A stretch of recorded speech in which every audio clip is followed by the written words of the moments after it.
Good afternoon, everybody. Welcome to Henley Field here. We're coming with you live on the SSC Digital Network. Andrew Pauling with you guys. We're about to do our Senior Day festivities here for the Mocs class of 2019. Before we get started, we're going to honor the seniors or recognize the seniors from Tampa. Number 6, Tyler Beck. Number 9, Danny Blair. Number 4, Nick DeTringo. Number 41, Mason Duke. Number 31, Danny Foster. Number 20, Cooper Krug. Number 16, Jack LaFlad. Number 17, Stevie Mangrum. Number 15, Danny Menard. Number 33, Cole Perry. Number 32, Kevin Pimentel. Number 44, Danny Servin. And number 5, Stephen Smith.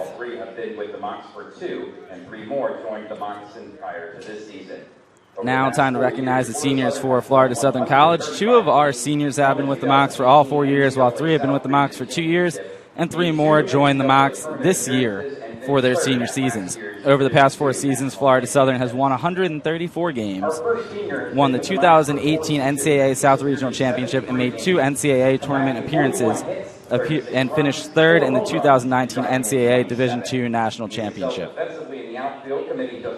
Our first senior has been with the Mocs for 4 seasons and has appeared in 72 games while compiling 41 hits, 35 runs, 4 home runs, and 27 RBIs. He's excelled defensively in the outfield, committing just 1 error during his career and posting a fielding percentage of nearly 99%.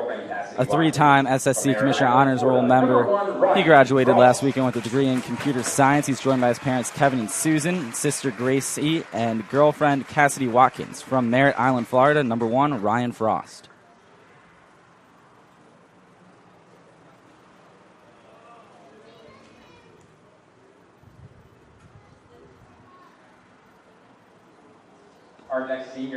This next senior, he's been a staple with the Mocs infield for the past 4 years and has started all 193 games in which he's played. He has scored 137 runs, compiled 206 hits, hit 9 home runs, and driven in 98 runs.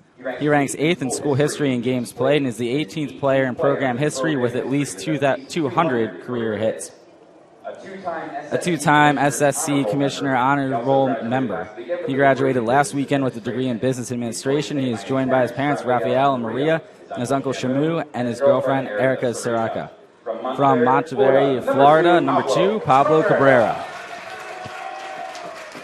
As you guys can see on the right side of your screen, the Mocs walking out to be congratulated by the coaching staff on their careers.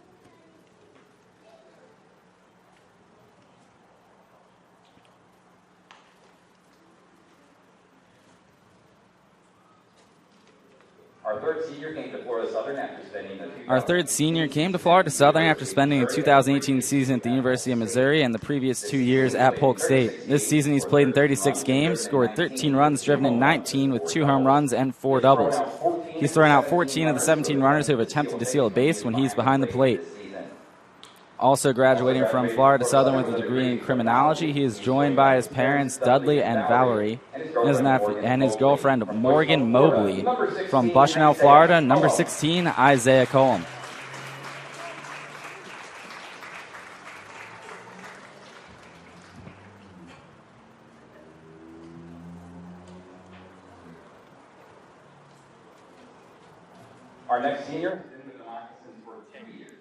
Our next senior has been with the Mocs for 2 years after playing his first 2 seasons at Polk State. He's appeared in 26 games on the mound for Florida Southern, tossing 29 innings and recording 15 strikeouts.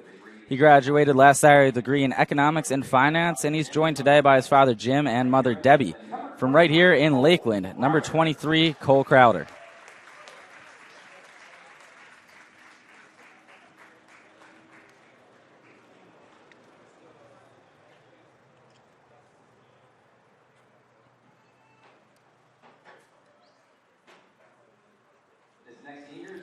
This next senior is one of the top relievers in school history after spending his first 2 seasons at Santa Fe College. Since coming to Florida Southern, he's made 36 appearances and is 3-2 with 15 career saves, 51 strikeouts, and just 42 1/3 innings.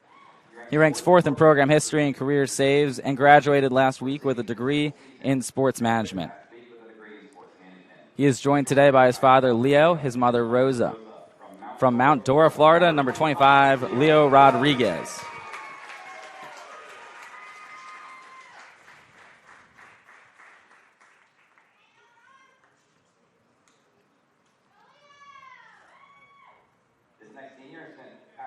This next senior spent the past 2 seasons at Florida Southern after playing 2 years at Santa Fe. He's played in 42 games, scoring 21 runs with 6 doubles, 5 homers, and 26 RBIs. He recently graduated with a degree in political science and is joined today by his mother, Liz. From Wesley Chapel, Florida, number 34, Alex Coble.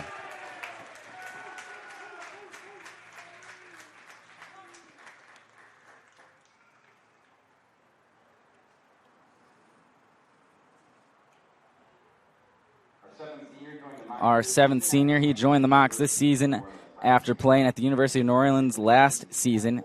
He played his first 2 collegiate seasons at Polk State and pitched in 11 games for the Mocs this year, picking up 3 wins and 1 save. He has recorded 31 strikeouts in 36 2/3 innings on the mound. He holds a degree in business administration from Florida Southern and is joined by his parents, Carl and Sherry, his brother Luke, and girlfriend Elena Brown. From Auburndale, Florida, number 49, Jacob Kelly.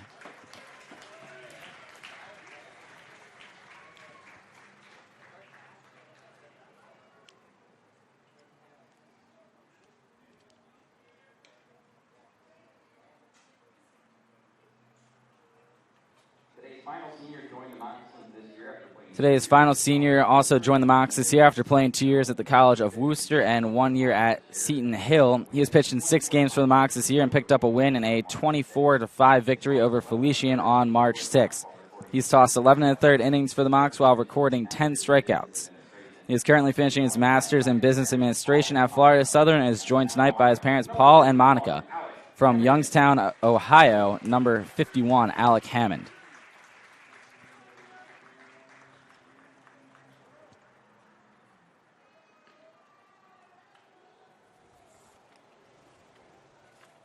One more round of applause, please, for our 8 seniors from Florida Southern College. Congratulations to all of you. Good luck in the future. As all the seniors get a final round of applause, going to have a group photo coming up in just a second for them. We've still got about 25 minutes until first pitch, so we're going to come back in about 20 minutes for for a little bit of our pregame show for you guys. So stay with us. We're not going to cut the feed or anything, but we're going to just mute the audio for the next 20 minutes as we finish getting prepared for today's doubleheader. First pitch scheduled for 3 o'clock. Mocs and Spartans coming up.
Good afternoon. Welcome back. For those of you that were with us about a half hour ago, we did our senior day festivities for the Mocs 8 seniors. We're coming to you live from the John Ronda Stadium here at historic Henley Field, home of your 9-time national champion Florida Southern Moccasins. I'm Andrew Pauling, and it's my privilege to be with you for today's matchup between the Mocs and the University of Tampa Spartans. Entering the series, the Spartans were hitting .307 as a team with a 3.28 team ERA. After last night's 8-7 Mocs victory, the Spartans are now 34-14 overall and 17-11 in their conference play. The Mocs are currently 23-25 after yesterday's win. They're 9-19 in the conference while hitting .271 with a 5.18 team ERA. Look around what's going on with the game today. Umpires, we have RJ Diet behind the plate, Kevin Flay on the bases. And it is 90 degrees and partly cloudy. Same weather as yesterday here in Lakeland, Florida. Joining me today is Hunter Mcgowan, who was with us for yesterday's game. How are you doing today, Hunter? I'm doing great, Pauling. Like you said, it's a hot and sticky day out here today. A little bit of a breeze, so it's great conditions for a doubleheader. Yeah, we could use a little more wind. It is humid as can be, and toasty day for a doubleheader to wrap up this 2019 regular season. What did you see from this team yesterday in Game 1 of the series, Hunter? It was a good battle, good matchup. So, we'll see. They used a lot of pitching, both teams, yesterday, so we'll see what they bring today. Yeah, neither starter making it into the third inning yesterday, which is a rarity for a Friday night game. So bullpen's a little bit depleted, but we'll see what happens here today. Let's take a look at the lineup for the visiting Spartans. Danny Blair leads off. He's playing center field. Drew Earhart hits second, playing second. Yorvis Torabella is the designated hitter. He's hitting third. Danny Severin, the catcher, hits cleanup. Sam Freitas, the third baseman, hits fifth, with Stevie Mangrum, the right fielder, in the sixth spot. The bottom third of the first baseman, Alec Alwine, the left fielder, Stephen Smith, and the shortstop, Nick DeTringo, wrapping things up for the Spartans. And that's the lineup for Mason Duke, the starting pitcher for the Spartans here today. Now if we take a look at the lineup for Florida Southern Moccasins, leading off the senior captain, the shortstop, Pablo Cabrera, hitting second. The junior third baseman, Zach Scott, batting third. The right fielder, the junior Christian Maglich. In the cleanup spot, the sophomore first baseman, Jacob Teeter. Alan Burnstead, the junior left fielder, hits fifth in the number 6 spot. The senior Alex Coble is the designated hitter today for the Mocs, with the bottom third of Ricky Gonzalez, the junior, playing second base today. Isaiah Colum, the senior catcher, and the junior center fielder, Vaughn Brown. The 1 through 9 for your Mocs behind starting pitcher, right-hander Cooper Bradford, who enters today's game with a 5.67 ERA, 1-6 on the season in 13 starts, 74 2/3 innings pitched, 82 strikeouts. That's an impressive number. The problem's been the 53 walks for him. We're going to take a break here for a moment with the playing of our national anthem. We'll be back with the first pitch after this. With the playing of our national anthem.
And things about to get underway here. Thoughts on the pregame ceremony for the seniors, Hunter? You got here right as that was getting underway around 2:30. What were your thoughts on that?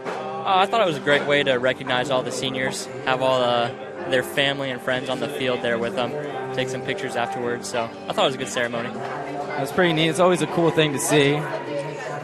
And for those of you that didn't tune in for the ceremony at 2:30 but would like to see it, once this game is wrapped up and archived on fscmox.com, you can go to Sunshine State Conference TV, go to that website, go to the archives, and then the start of today's live stream in that archive will be that ceremony.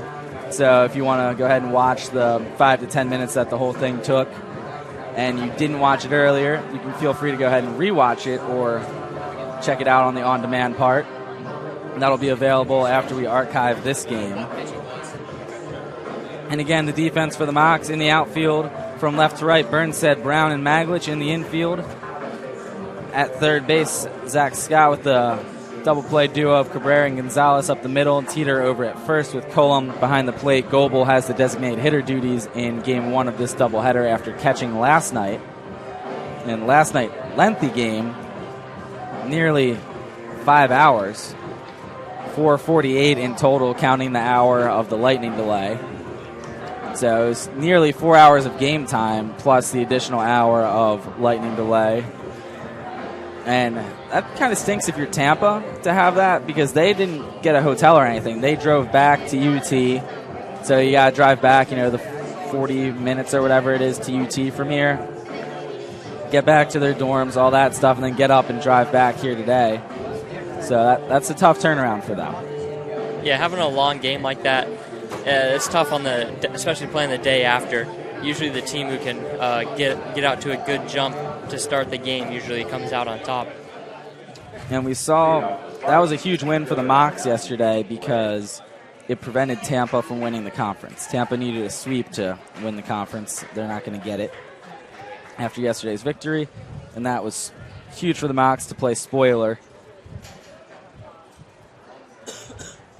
They obviously didn't have the season that they wanted. If they sweep today's doubleheader, they finish at 500, and no chance of finishing above that, which is not what anyone expected going into the year, but they have a chance to end the season on a high note here today. First pitch of the game from Bradford. Misses down low, ball 1 to Danny Blair. The senior center fielder, a .317 average, 3 homers, 2 triples, 3 doubles heading into play today. And the 1-0 from Bradford, again down low, 2-0.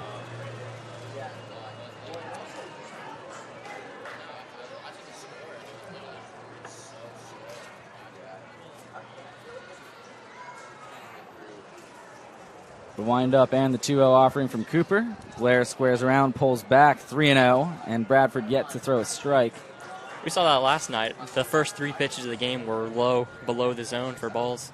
Yeah, a 4-pitch walk got things started, and then a 2-run homer, and then another home run. So after 3 hitters, Tampa was up 3-0 yesterday, and you'd like to not have to play comeback again for the second game in a row.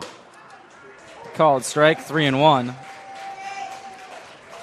Yeah, Mocs were down 5-0 yesterday after the second inning, and then put up a 4 spot in the bottom of the second and another 4 spot in the fourth, ended up picking up an 8-7 victory, and really battled back nicely.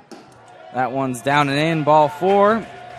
For the second game in a row, a leadoff walk gets things started, although the leadoff hitter was Yorvis Torabella yesterday.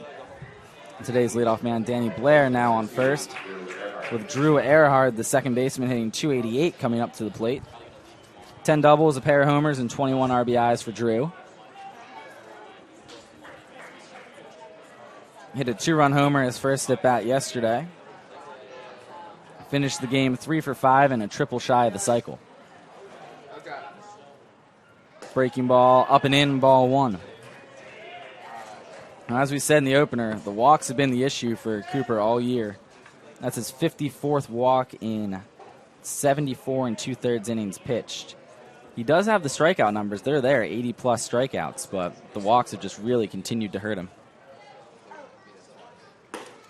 Swing and miss, 1-1.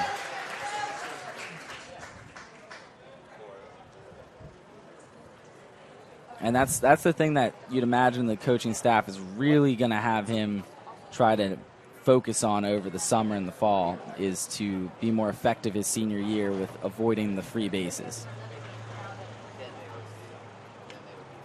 And the 1-1, called strike 1-2. Because if you can just get some quicker outs, you can go deeper into some games, and maybe he has to cut back on the strikeouts a little bit if he's more inside, more around the zone and gives up more contact, but at least you're not giving up walks at such a high rate.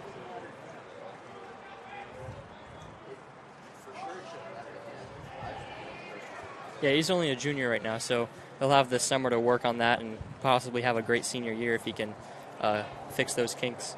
Yeah, he's got the stuff, 90 plus off the mound, but he just needs to be able to locate it. Like, you can miss and be wild sometimes, and that can be effective, but you have to also be able to hit your spots when you're behind in the count. Breaking ball, slap the other way, and it's going to get past the diving Ricky Gonzalez. Runners on first and second now after the base hit from Earhart. And you see, that's a good pitch and a tough break there for Bradford. Executed with the 1-2 pitch, threw a breaking ball for a strike, and it got weak contact the other way. It was just a well-placed grounder. Yeah, it was up straight away, second baseman's position, but they were in double play depth, so he couldn't get to it. Well, once again, the Mocs in a tough predicament here in the early part of the game. First two runners both reached yesterday in that 3-run first. Brings up Yorvis Torabella. First pitch up and in. It's 10 pitches already for Cooper, yet to record an out.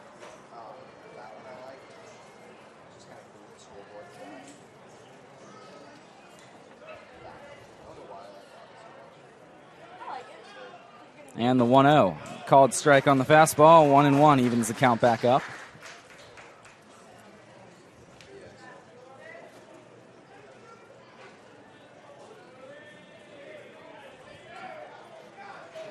Torabella, a .383 hitter in his 43 games this year. Highest average amongst either team. Time called. A little bit late, but must have been before Cooper started the windup.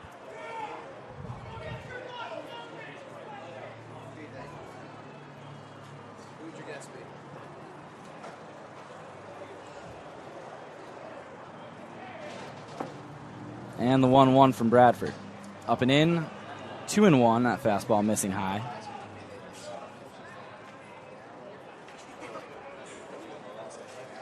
We saw JJ throw a 31-pitch first inning yesterday. We'd like to not see a repeat of that here today.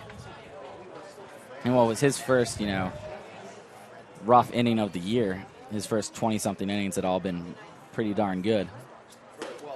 Swing and a miss. Count evens back up at 2-2.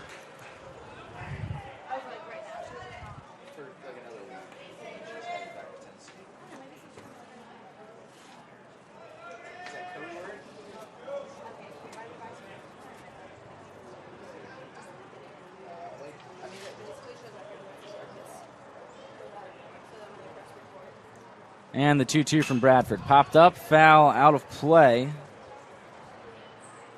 And Torabella stays alive.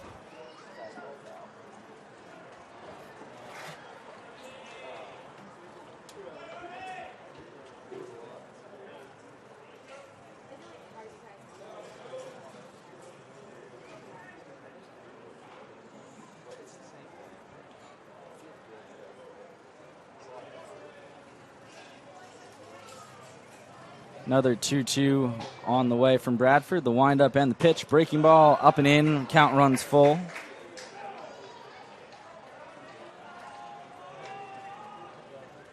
You can see the second baseman giving signs to his pitcher between every pitch. That's letting the pitcher know how many looks he wants him to give back to second base before he throws the ball so that they can be on the same page. Well, they've been mixing up the looks well and holding the runner Blair fairly close at second. As that one just missed.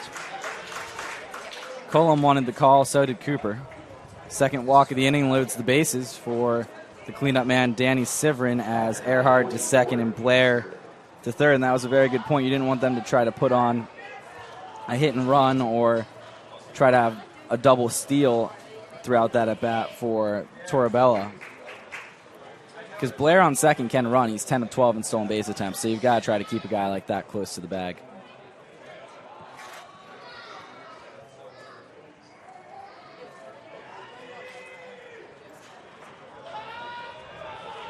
And the first pitch just serving. Down and in, ball one. Colum's doing everything he can to frame that ball and just not getting the call.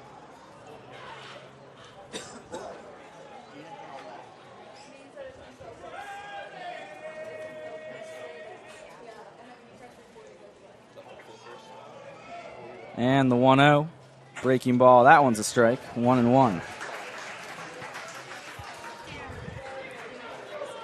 Infield playing back up the middle, trying to turn two. Teeters in a little bit in front of the bag at first to go home if he gets a grounder. Scott's about a step behind the bag at third. The 1-1. Up and away. 2-1.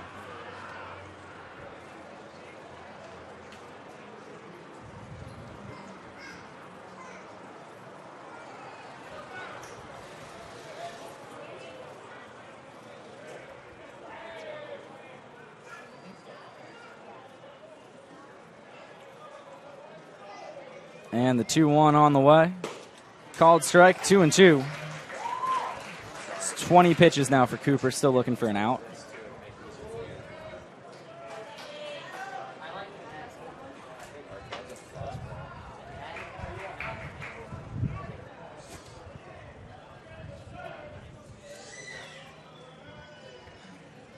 And the 2-2 pitch. Swinging a foul tip, held on. No, they're going to call catcher's interference on Coble. And he's saying that it was a foul tip and not a catcher's interference, which is what it sounds like we heard from here. As the call stands, Spartans go up 1-0. And head coach Lance Necro coming out to argue his case, and so is Cooper. And he needs to be careful. He doesn't want to get himself thrown out.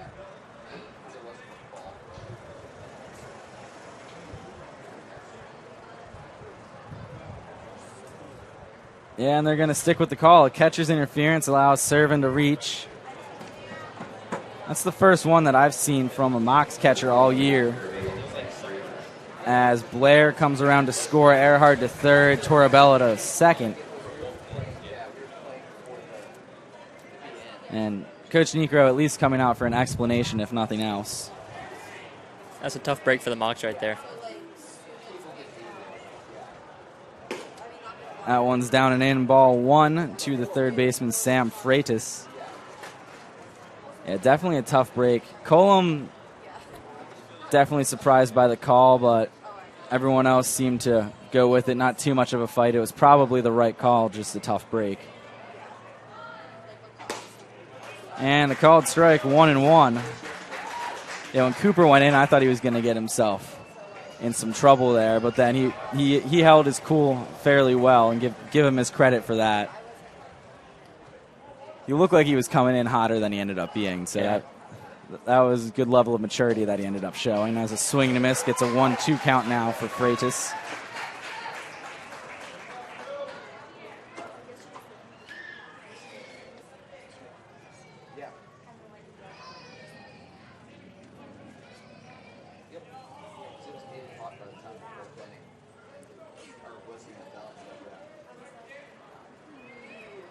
And the 1-2 pitch. Swing and a miss again. Strikeout number one for Bradford.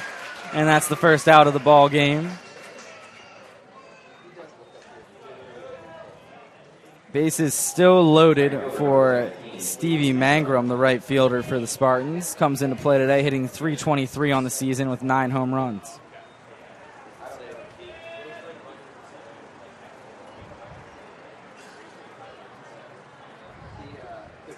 Nine home runs in just 32 games played, 28 as a starter. It's interesting to me, it's just 22 RBIs as well, which is a little bit low for someone with that high of a home run total. Expect him to be a higher total than that. But the 9 home runs pretty impressive as he pops that one up, shallow right field. Gonzalez ranging over, makes the catch a couple steps in fair territory for the second out. And he's retired on the pop-up. Good range there by Ricky to get under that one. That infield fly wasn't hit all that high, so there was no call by the umpires for an infield fly call because there was a chance that was going to bloop in. Yeah, they were in double play depth there, and that pop-up was over in the area behind first base, so Ricky had really good range to get over there. He had to go probably say 80 feet or so because he was pretty close to the second base bag. Alec Alwine now to bat with 2 outs and the bases loaded, and he takes strike 1 right over the plate. Fastball from Cooper, and he's got a chance to work out of this jam. If he just gives up this 1, that's really limiting the damage. 0-1 pitch on the way. Checked his swing. Did he go? No appeal, so I guess he didn't. 1-1. Bradford about to throw pitch number 30.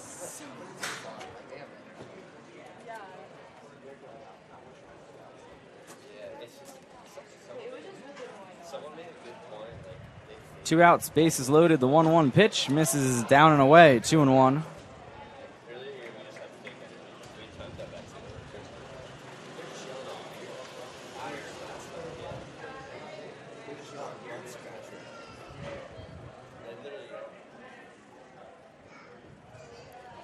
And the 2-1 from Cooper catches the inside part of the zone. 2-2. Strike away from really working out of this jam.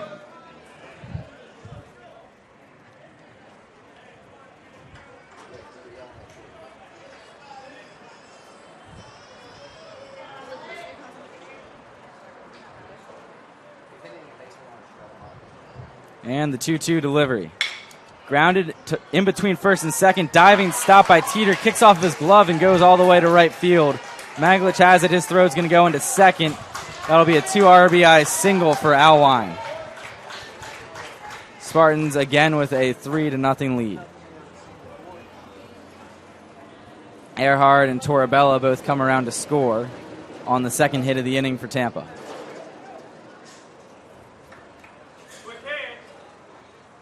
And that's a tough play for Teeter to try to make.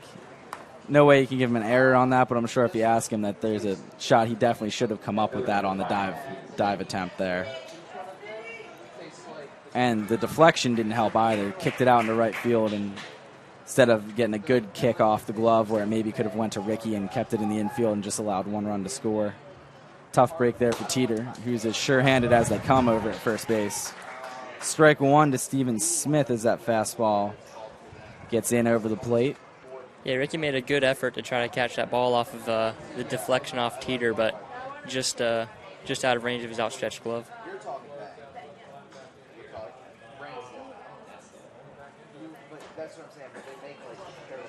Yeah, if the guy who's 6'6" can't get to the ball on the dive attempt, it's pretty much out of reach for everybody. Because you're not going to find many people with a longer range of reach there than what Teeter has at first.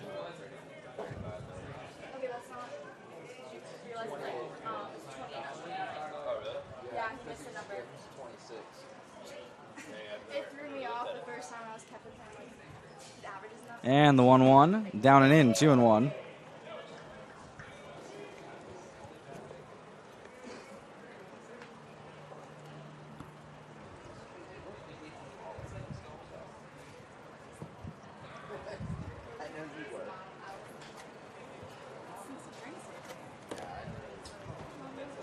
And the 2-1 offering from Bradford, grounded weakly to first. This one Teeter has. He's going to take it to the bag himself. 3 unassisted for the final out. 2 left on base, 3 to come across to score, all of which were earned on a pair of hits. 1 strikeout, 2 walks for Bradford in a 35-pitch first inning. Mocs trailing by 3, same as last night as we head to the bottom of the first here at Henley Field.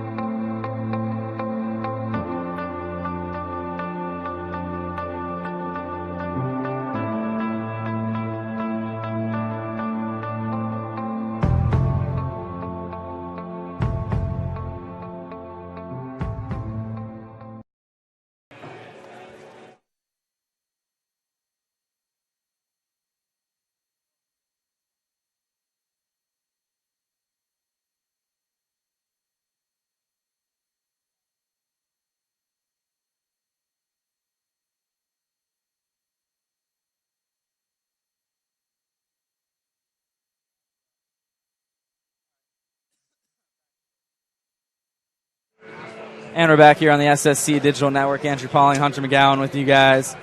Mocs trailing by 3, just as they were last night. Ended up trailing by 5 before coming back to win that game by a final of 8-7. See if they have a little bit of that magic left in the tank here today. And the lineup for the Mocs, those of you that weren't with us a little bit ago for the opener. Cabrera leads off. Scott hits second. Maglich in the 3 spot. The cleanup hitter is Jacob Teeter with Burnstead, Coble, and Gonzalez. 5, 6, 7 in the bottom 2 of Cullum and Brown. The defense for the visiting Spartans in the outfield from left to right, Smith, Blair, and Mangrum.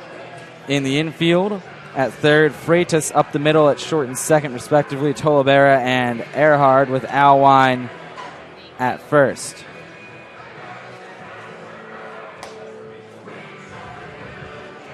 Behind the plate for the Spartans is Servin, who caught yesterday's game as well.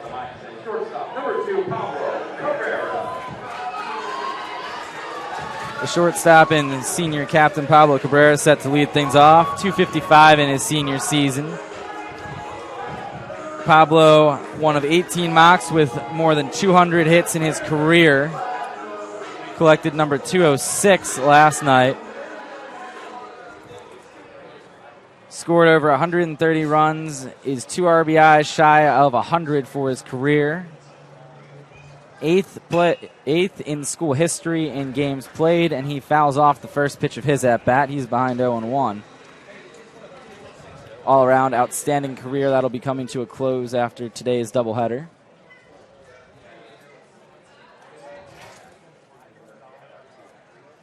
Oh, 1 pitch on the way. Down and away, 1-1. Mason Duke, the starting pitcher for Tampa, an ERA of 2.48. He's a perfect 8-0 on the season in his 13 starts, 76 1/3, and that one's popped out of play. 1-2 now on Cabrera. 61 strikeouts to just 15 walks. Very respectable line there. Opponents hitting 274 against Duke.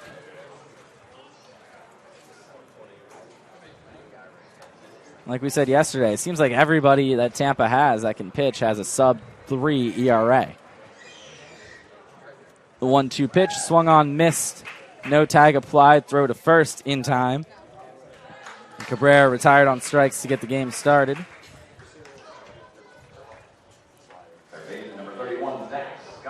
That brings up the third baseman, Zach Scott. 323 on the season. In his 49 games. He started every game for the Mocs. Him and Jacob Teeter, the 2 Mocs to play in every game so far. And just .001 separating the 2 of them for batting average for the season.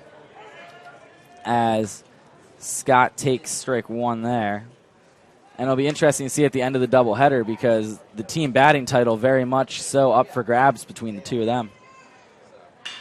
Popped up. Foul ball out of play. 0-2 on Scott. Just a 1,000th of a difference for them. 323 and 324, the difference between Scott and Teeter.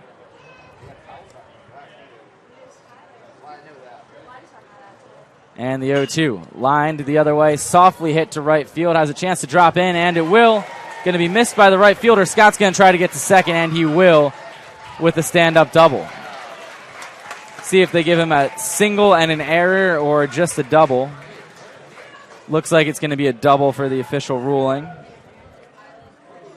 And a 1-out base runner gives the Mocs a man in scoring position. Brings up Christian Maglich, playing right field today. 262 on the season with 4 homers, 7 RBIs.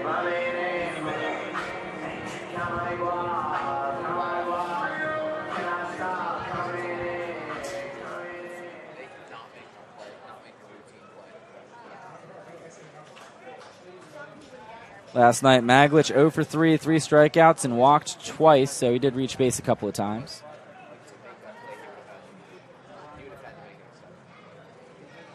Big lead for Scott out at second. First pitch up high, ball 1 to Maglich.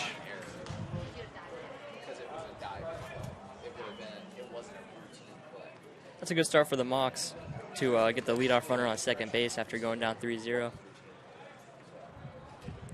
It was just heads-up base running by Scott, too. Didn't start celebrating too early, rounded the bag hard, saw that the ball had been a little bit misplayed by the right fielder and took full advantage, cruised into second base.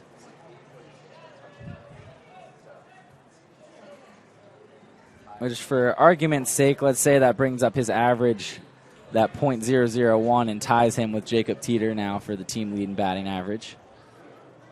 He might have a slight advantage after that hit. But that's a storyline to follow throughout the day, is who ends up being the team leader in batting average between the two Mocs corner infielders.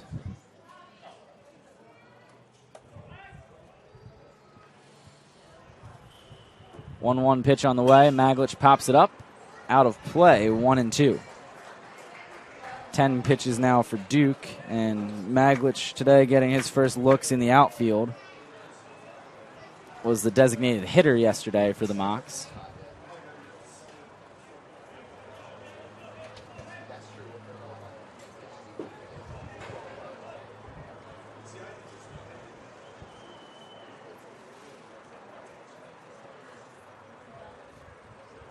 And the 1-2. Called strike 3. Maglich thought it was outside, and it probably was. He's rung up looking. Second strikeout of the inning for the Mocs brings up Jacob Teeter. 324 on the season. 58 hits for Jacob. 50 RBIs even on the season, which is the big difference in the stat line between him and Zach Scott, is he's got 10 more RBIs. Everything else is all within 1 or 2 for the homers, the doubles, and the batting average is all fairly identical. It's the RBIs that makes the difference there. Both play pretty solid defense. The slugging a little bit higher for Scott. The on base a little bit higher for Teeter. First pitch to Jacob. Fastball catches the bottom part of the plate or part of the zone. 0-1.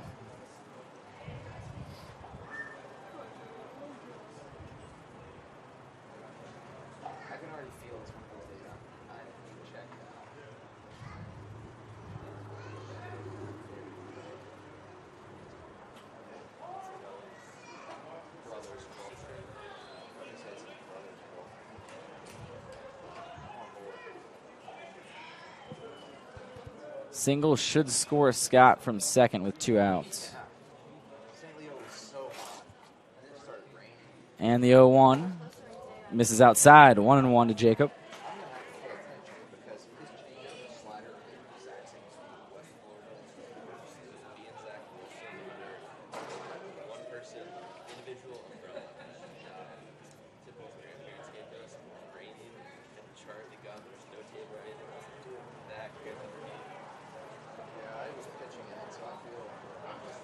And the 1-1 down and away, a little more outside of the zone. 2-1 now on Teeter.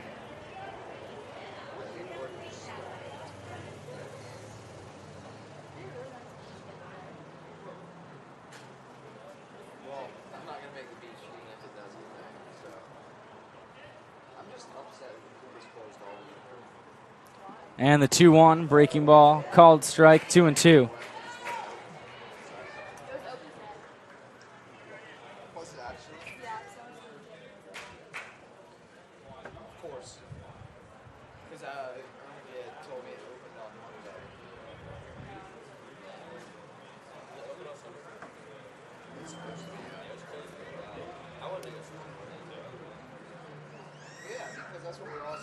And that one's going to be popped up. Going to be a tough play with the sun the way it is, and it'll be called for and caught by the third baseman, Freitas, for the final out of the inning. 16 pitches for Duke on the mound.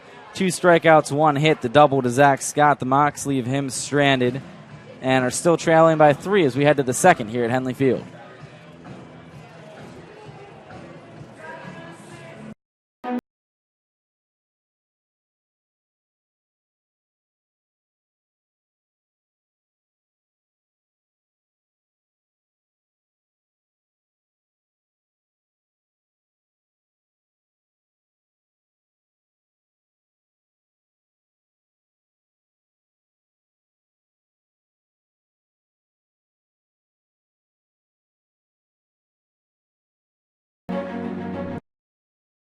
And we're back here on the SSC Digital Network. Andrew Pauling, Hunter McGowan with you guys. Mocs still trailing by 3 as we head to the top of the second inning here. Due up for the Spartans, the number 9 hitter Nick DeTringo back around to the top for Blair and Earhart, who both reached and scored in the first.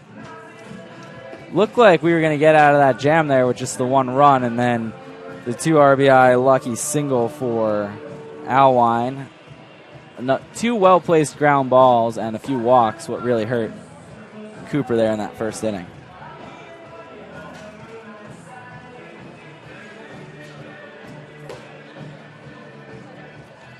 And the rare catcher's interference by Isaiah Coble allowing the first run to score. So just 2 of the 3 were earned for Cooper.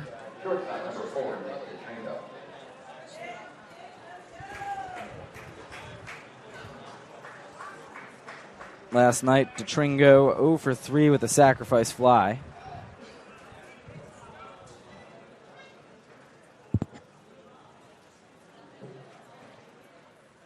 And the first pitch to him, grounded to short, few hops for Cabrera. His first chance of the game in time on the 6-3 putout. Clean throw across the diamond. DeTringo retired to start things here in the second. Brings things back around to Danny Blair. The Spartan center fielder walked on 6 pitches and scored the first run of the game. Scoring on that catcher's interference when Severin was at the plate.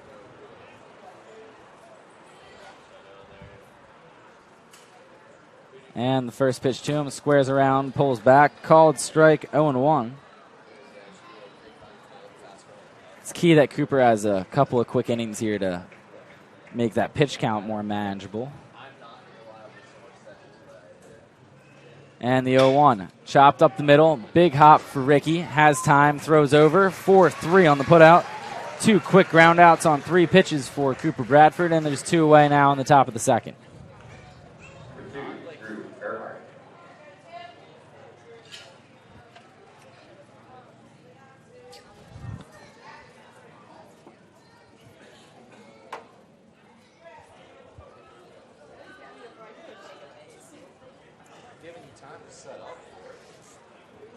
Brings up Drew Earhart, a single to right field and a run scored. He's 1 for 1. And the first pitch to him, breaking ball outside, 1-0. Yeah, there hasn't been any real solid contact here yet. Like you said in the first inning, it was just a few well-placed ground balls. Yeah, nothing driven really by either team as that one gets in there for a strike. 1-1 now on Earhart. A couple of grounders for the Spartans, and then the bloop double for Zach Scott. Nothing has really been hit sharply. Swinging a foul tip. 1-2 now for the Spartans second baseman.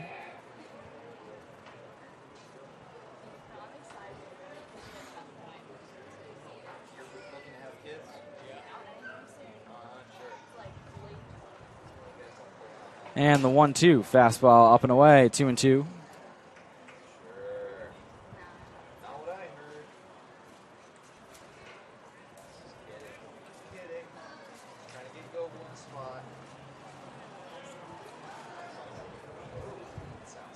And the 2-2 pitch, breaking ball down low, count runs full, second full count for Bradford.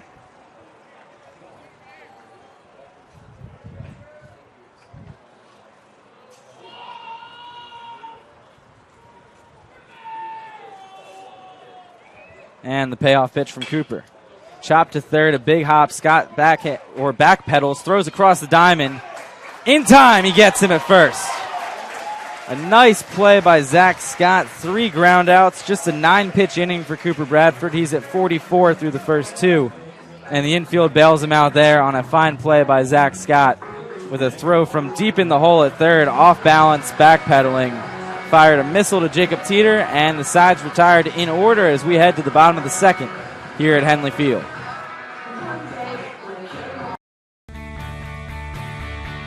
This is the University of Tampa.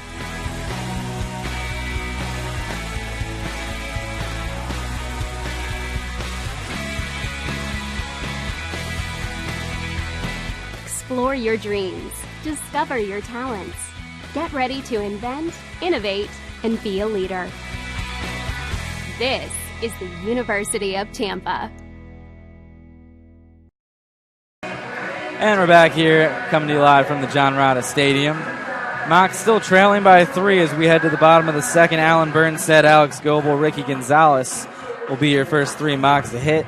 Burnstead 1 for 4 last night, but he made that one count with a 3-run homer the other way on an 11-pitch at-bat. Drives one to right center, just to the left of the Henley Field scoreboard. And that ended up being the difference in the game, giving the Mocs the lead, and they never looked back. They were up by 2 at that point. They gave away 1. They gave one of those runs back later on in the game, but ended up winning 8-7, much in part to that Burnstead 3-run shot.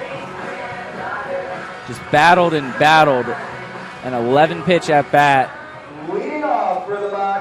and he ended up getting one that he could drive and fouled off a bunch of tough pitches, and more credit to him for getting it done.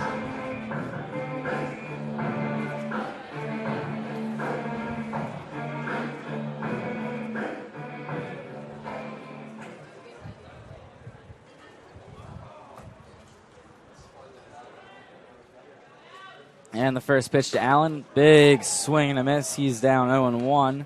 Second on the team now with 7 homers, tying him with Teeter behind Zach Scott's 8. And the 0-1, another swing and a miss. He's behind 0-2.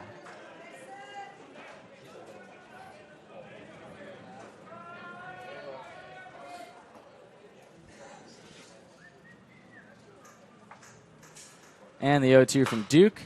Hit off the end of the bat, shallow left field. Coming in and making the catch is Smith for the first out. Breaking ball goes off the cap of the bat there for a fly out. Batting, designated hitter number 34, Alex Coble. That brings up Alex Coble, the Mocs DH, hitting .214 on the season. The senior's got 12 RBIs, a pair of home runs, and had a fine day yesterday. 2 for 3 with a walk and a double and a run scored. Trying to end this college career on a high note the last couple of days. Checks or 3/4 swing, tried to hold up there, didn't really commit fully to it. He's behind 0-1. That's 20 pitches now for Duke. The windup and the 0-1. Line drive up the middle off of Duke. Going to be a tough play. Throw to first. Beats Coble by a step. And if that ball doesn't go off of Duke's body, that's right out into center field. Another ball barreled by Alex Coble.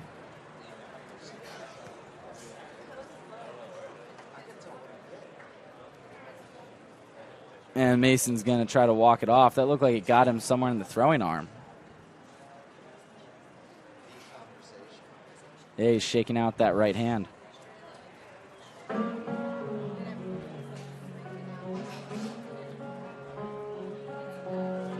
Yeah, trainer checking his right wrist and hand area. Where do you think that got him? It appears in the arm somewhere. I thought it hit him center mass at first, but... Yeah, it looked like it went off his back. Like originally, it looked like he had flinched around enough to get it off of his back, but... They're probably going to give him a couple of practice pitches to see how he's feeling. Yeah, and that is what they're going to do. You know, he just kind of, I think he didn't find that ball. That ball found him. Coming back up the middle.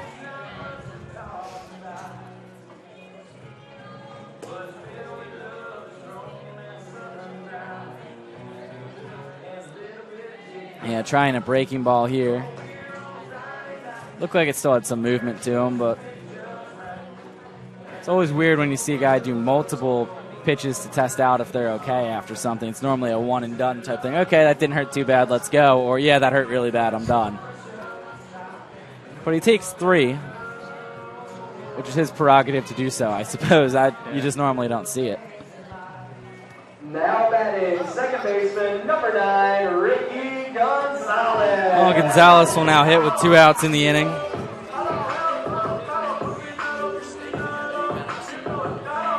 It's been just 5 pitches so far for Duke in this inning.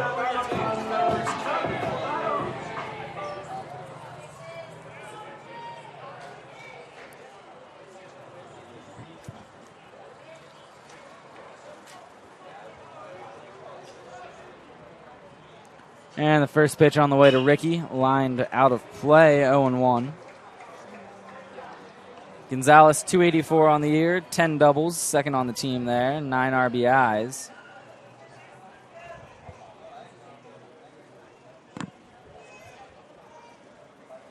And the 0-1. Down low, 1-1, count evens back up for the Mocs second baseman.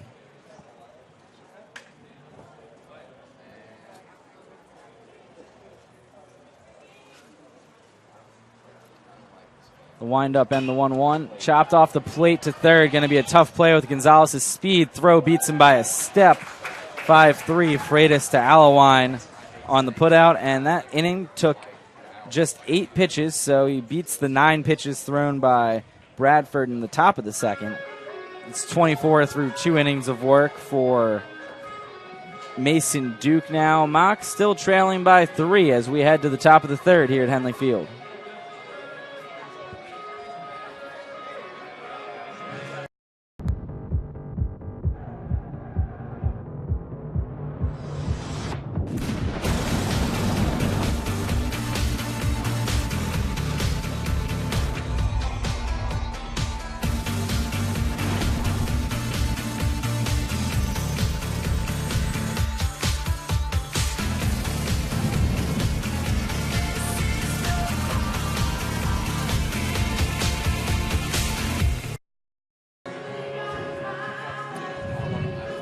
And we're back here at Henley Field. Andrew Pauling, Hunter McGowan with you guys as we head to inning number 3 in game 1 of this Saturday doubleheader, the regular season finale for both teams, although Tampa likely to play on in the postseason while the Mocs season will be ending after the games today.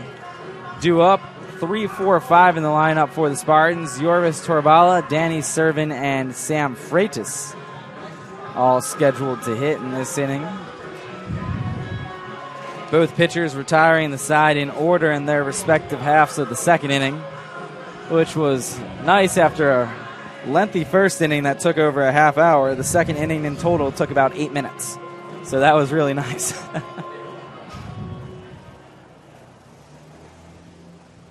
Leading off for the Spartans is designated hitter. I'm trying out this bat or not. I still haven't changed this watch from daylight savings time, so we're going to go ahead and do that now. No better time than the present, right?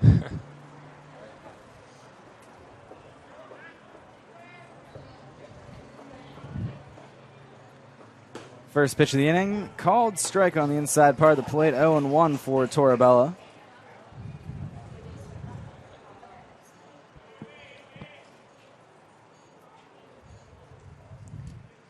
That's 45 pitches now for Cooper as that one's popped up. First base side, foul territory, teeter under it, and he makes the catch.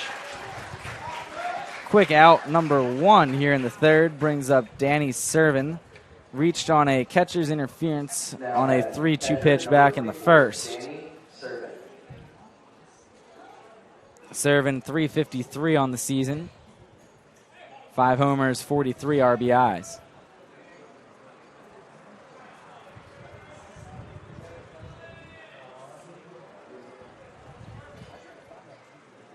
The windup and the first pitch.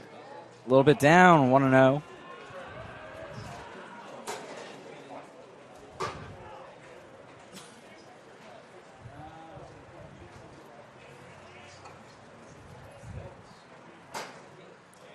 Swinging a foul tip by Danny, 1-1. Cooper's been a lot more around the strike zone the last 5 or 6 batters, I'd say. After a couple of walks in the first inning, really came back to bite him. 1-1 pitch. Catching the outside corner, 1-2. I think this is the Cooper Bradford that the Mocs expect. It's very light switchy, where one inning he has trouble with the command, the next inning he's locked in. The 1-2 pitch popped up out of play. 50 now for Cooper. But he's got the electric stuff. He's just got to have the consistency in the command. Yeah, he made a good adjustment after the first inning, so let's see if he can keep that going. 1-2 pitch on the way, down and low. in the dirt, blocked by Coble, but no swing. Count goes to 2-2.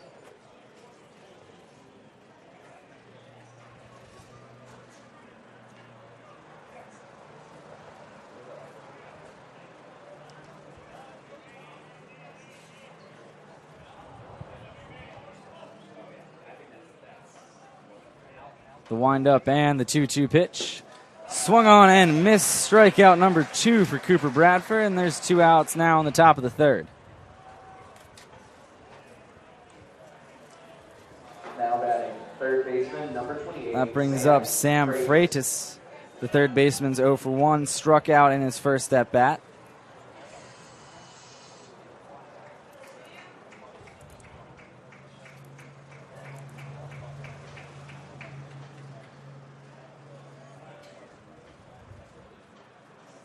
And the first pitch to him, down and away, 1-0.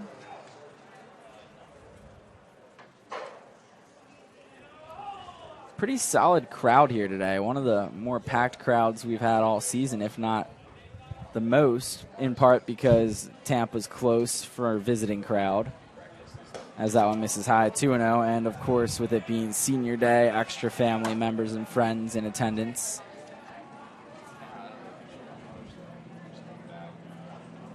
It's always nice to see a pretty full house here. 2-0 pitch on the way. Checked his swing. Did he go on the breaking ball? He did not. 3-0 for Freitas.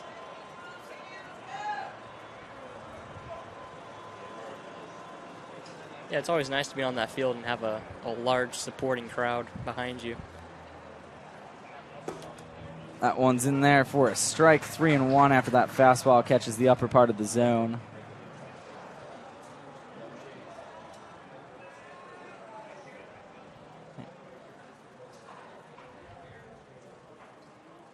The windup and the 3-1 from Bradford.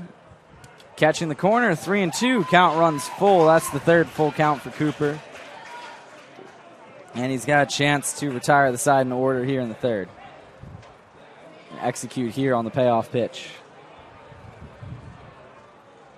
The windup and the 3-2 from Bradford. Swung on and missed. Third strikeout for Cooper. That's back-to-back strikeouts to end things here in the top of the third. Retires the side in order on 13 pitches. He's at 58 through 3, and we're heading to the bottom of the third now at Henley Field.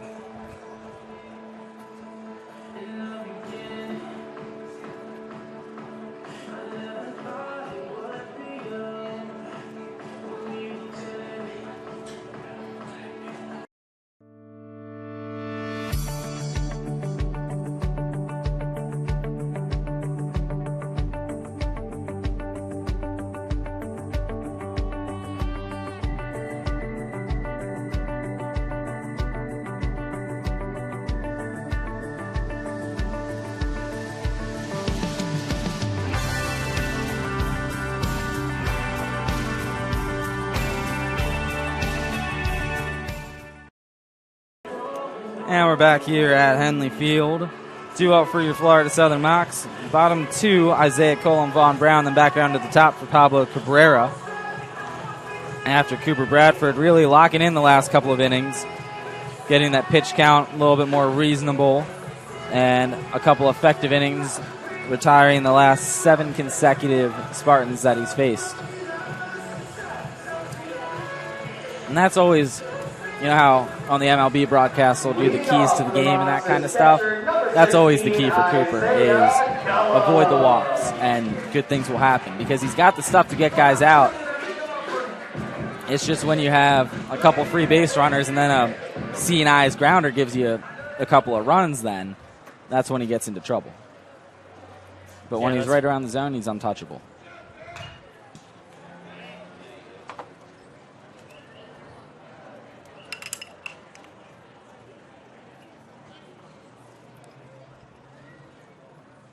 Oh, and 1 on Colum after the foul ball a second ago. That's 25 pitches now for Duke.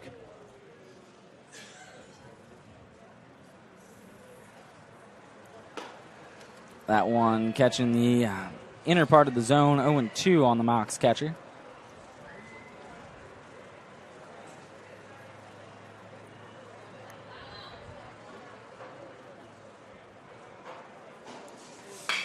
Ground ball, and that's going to be kicked on the diving stop by the third baseman. That'll be an infield base hit for Isaiah Colum. Freitas gave it all he had there and came up empty on the dive, slapped the ground a couple of times, and watched that ball roll about 70 feet towards second base. Center fielder, number 4, Vaughn Brown. A nice reaction to get down and make the dive. Just pretty identical to what happened with Jacob Teeter at first earlier in the game, except there was runners on base when Teeter had that play. Glove side, diving attempt by a corner infielder, and it kicks off the glove and goes a mile. Very identical there. Vaughn Brown now coming up. Fouls the first one to the backstop. He's behind 0-1. Nobody out. Runner on first for the Mocs.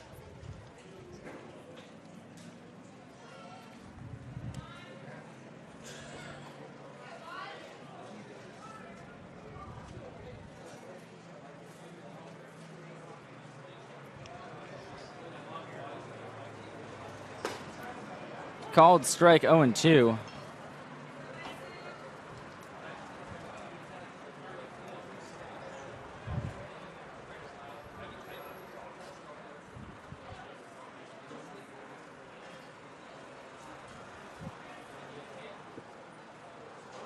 Pitch, ground ball up the middle. This could be 2.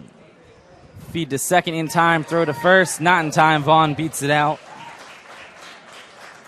Colum retired at second on the fielder's choice. Now batting, shortstop, number 2. Vaughn using that plus speed that has him with 10 stolen bases on the season to leg that one out.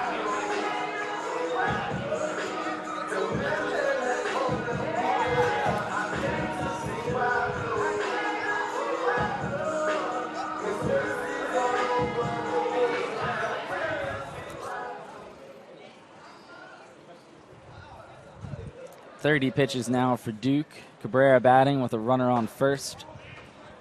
And 1 out. And that one missed down and away. Ball 1 to Pablo.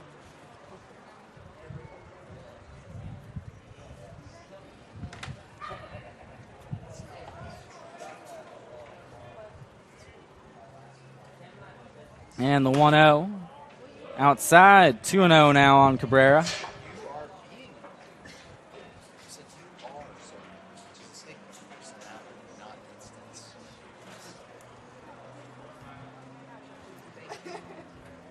Coach Nitro at third base gave him the green light to swing here.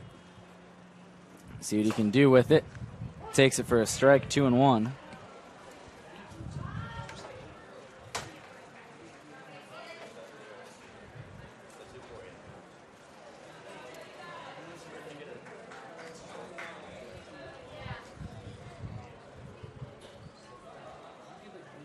And the 2-1 down low, 3-1. Has a chance to really unload on one here. Not too much power this year from Pablo, just 3 extra base hits. Struggled since returning from the hand injury.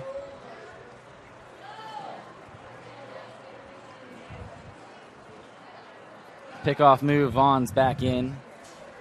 Also a good count to get Vaughn running as well, with Pablo being as selective as he is. At the plate, you're thinking line drive, ball 4 right now if you're Coach Necro, so could get Vaughn going.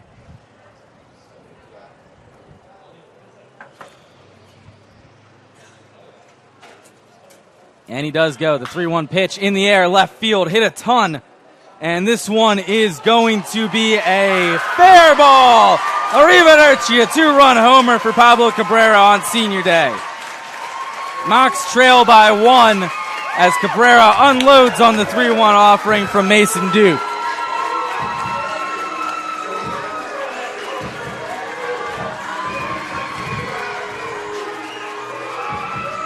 Cabrera, his second homer of the season. Little cherry on top for his senior day here. Gets a big old hug from Jacob Teeter after he makes his way through the mob of Mocs over by home plate. And the Mocs are on the board.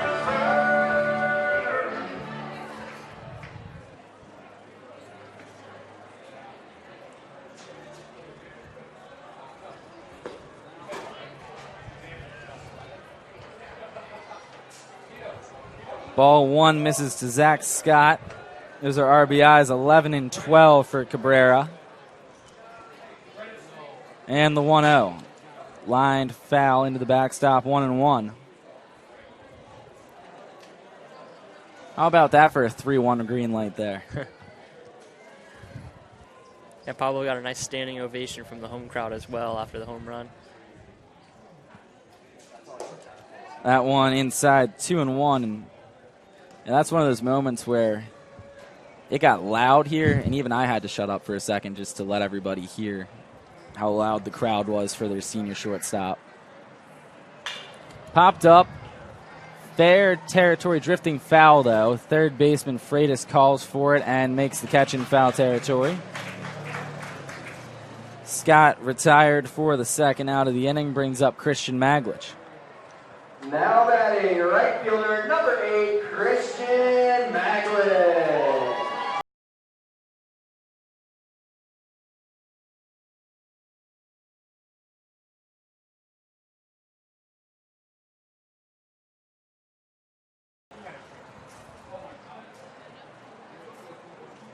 And the first pitch to Maglich. Breaking ball swung on and missed. He's behind 0-1.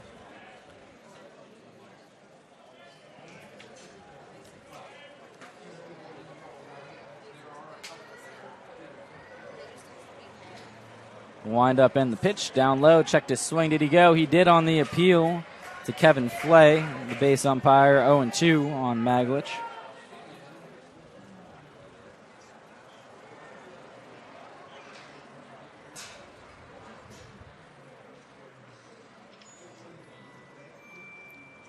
And the 0-2 outside, 1-2. Something else. Pablo's dad had asked us for like the links to the photos and stuff that we have on the Dropbox from the games, and he showed Ryan and I this scrapbook that he had put together for Pablo after the senior day stuff. Came over and showed us this like huge, and I mean thick scrapbook binder type thing that he had put together from Pablo's 4 years here. Like ticket stubs, programs, a bunch of pictures of everything. It was really something. Like it was an incredible like amount of work and effort that he had put into making this thing for Pablo. It was a gift to him? Yeah, I'm assuming that it was like, a gift that from Pablo's dad that he was giving to him that he had, put together. It was stuff that it wasn't just something that he had put together last minute too. Like this had to have taken time to piece this together and years of thought and collecting all the things that he had to put in there. There was stuff from each of the last 4 years. As that one misses up and in, Maglich draws the walk.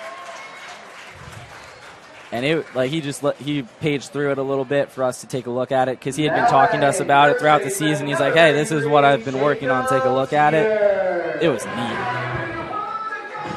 Like my mom had done that before for seasons with like photos and stuff. Like at the end of the year, that I'd get an album put together type thing. And this was like next level. Like everything was in there. It was just really special to see it. And it was cool of him to share it too and just let us take a peek.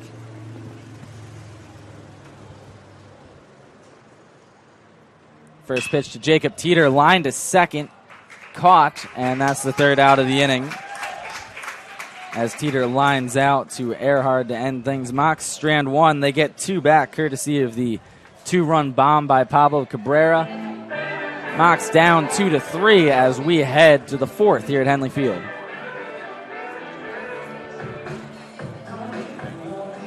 Look, here's the thing about Diet Coke. It's delicious. It makes me feel good. Life is short. If you want to live in a yurt it up. If you want to run a marathon, I mean, that sounds super hard, but okay. I mean, just do you, whatever that is. And if you're in the mood for a Diet Coke, have a Diet Coke. Diet Coke, because I can.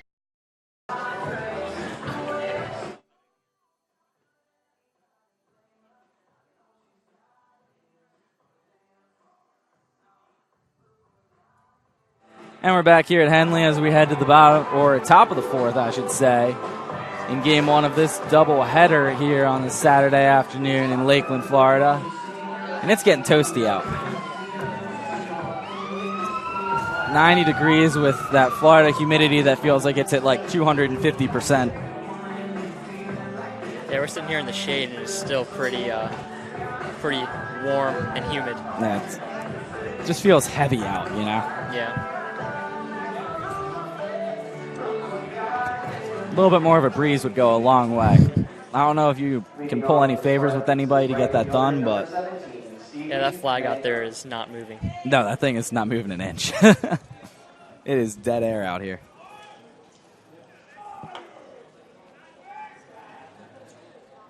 Stevie Mangrum to lead things off here, followed by Alec Alwine and Steven Smith.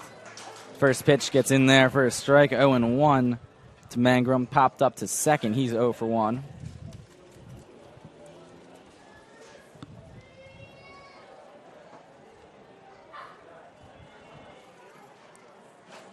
And that one's going to miss high. 1-1. Count evens back up. Out, like last time I'll ever see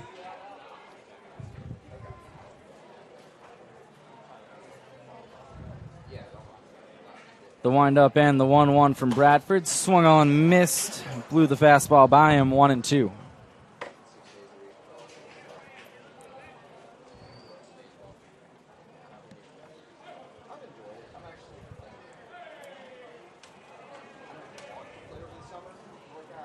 And the 1-2 offering. That one misses high, 2-2.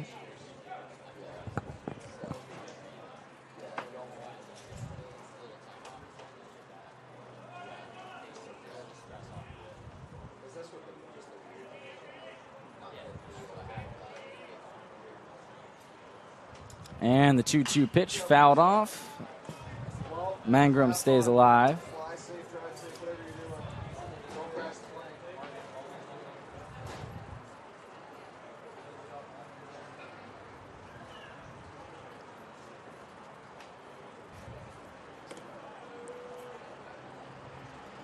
The windup, the 2-2 on the way. Checked his swing. Did he go? He did. Strikeout number 4 for Cooper Bradford. And there's one out here in the top of the fourth.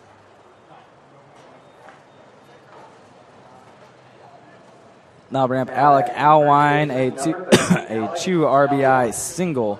He's 1 for 1. That one of those ground balls in the first inning that deflected off the glove of a diving Jacob Teeter for a tough break for the Mocs.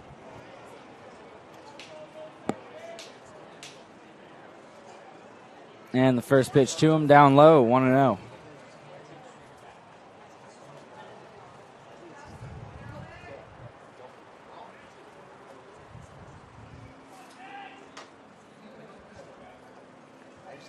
The 1-0 on the way counts now 1-1 as that fastball paints the corner.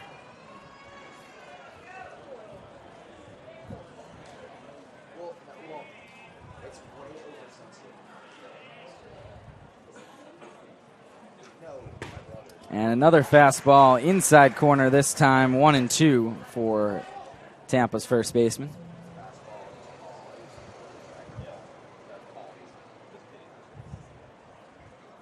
A couple of fastballs in a row, see what they go with here. The windup and the 1-2. Another fastball chopped, high hop to first. Teeter has it, goes over to the bag, steps on it, takes it there himself. 3 unassisted for the second out of the inning. Now batting, left fielder number 5, Steven Smith.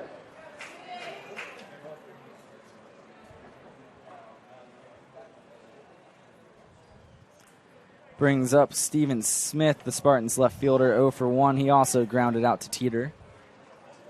A .268 hitter on the season. And he takes ball 1 down low.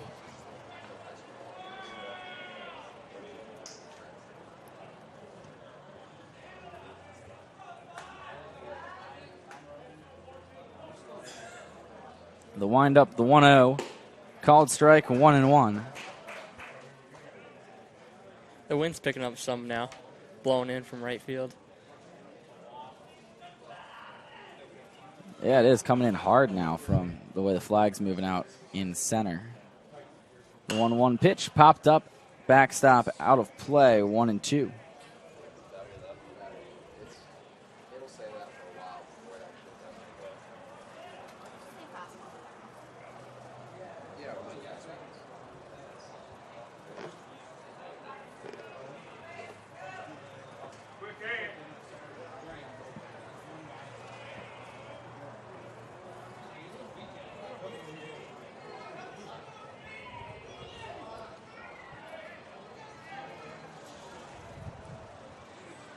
The windup, the 1-2 on the way from Bradford.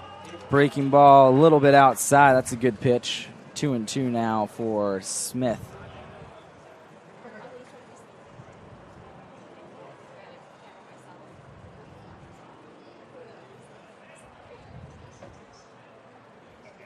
And the 2-2 pitch.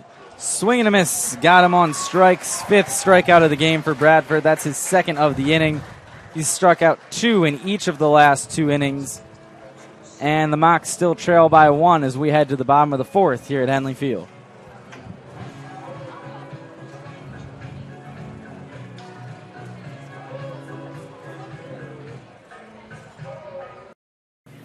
Check out this freak. Birth name Hannah. Not a dresses her dog in human baby clothes kind of freak. Nah, Hannah has a cat. Hannah's a freak about fresh baked every 4 hours bread. Look at her, utilizing a bread-colored perfect gauge thingy. So it's just right. Yep, Hannah's a freak.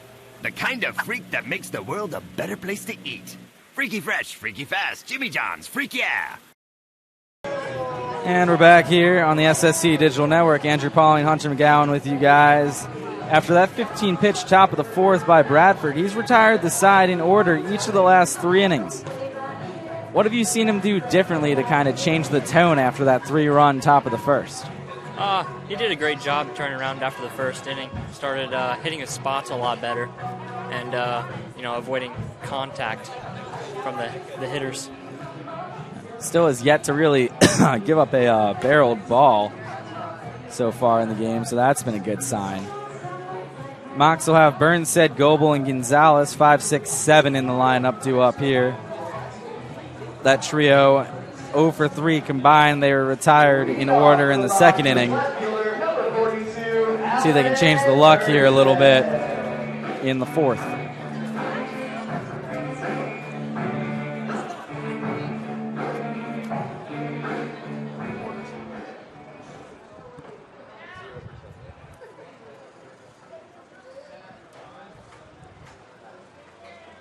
Mason Duke with 45 pitches through the first 3.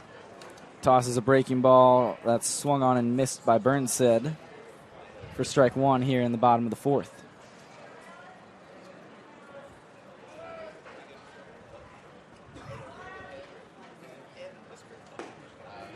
Another swing and a miss. Burnside down 0-2. A pretty similar approach and result.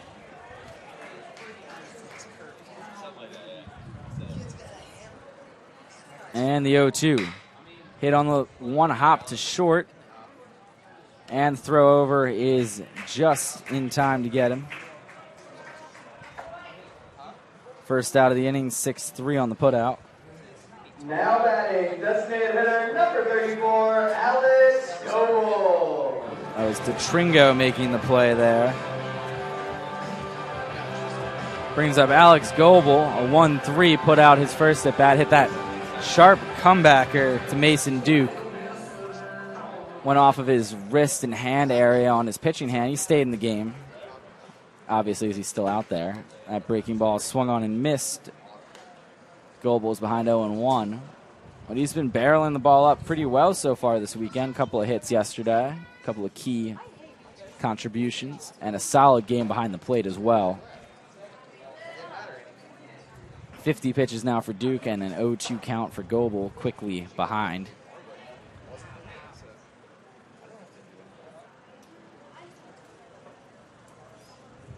And the 0-2 on the way. Swung on, missed. Coble down on strikes. 2 away here in the bottom of the 4th.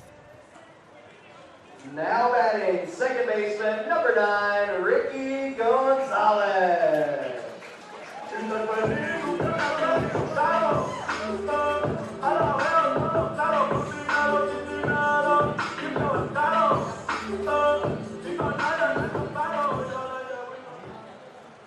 Gonzalez 0 for 1, a ground out back in the 2nd. Hitting just above 280 on the season, pops that one up to first and caught by Alwine to end the inning. Took just 7 pitches for Duke to get through that bottom of the fourth. Mocs still trail by 1 as we head to the top of the fifth here at Henley Field.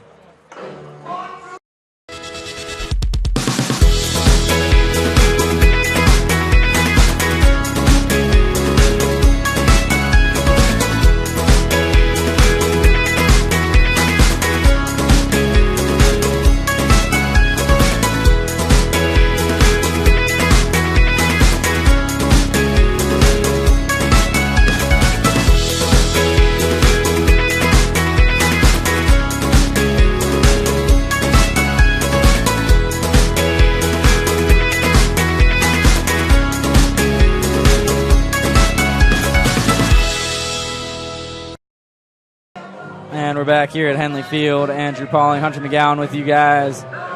Cooper Bradford on the mound for inning number 5. He's retired 10 straight since ending things in the bottom of the first, although gave up that 3 spot,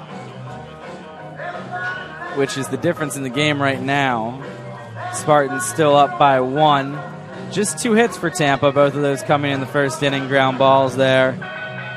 And 3 for Florida Southern, a double, a homer, and a single.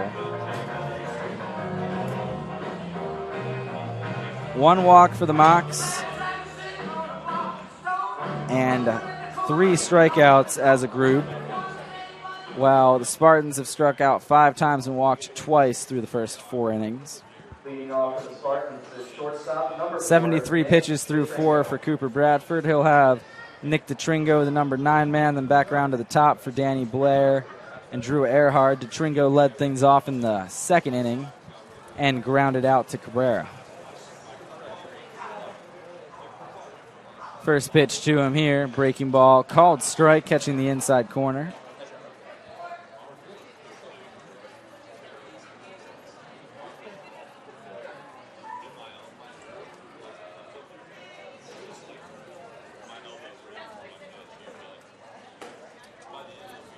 And that one's going to miss 1-1.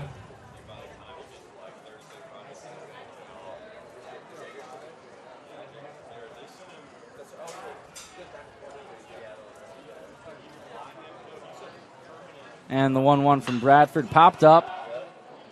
Teeter settles under it in foul territory. He's got a lot of time and makes the play. First out of the inning. Back to the top of the order for Danny Blair. Walked and scored in the first, grounded out in the second. And then some interesting MLB news for you, Hunter.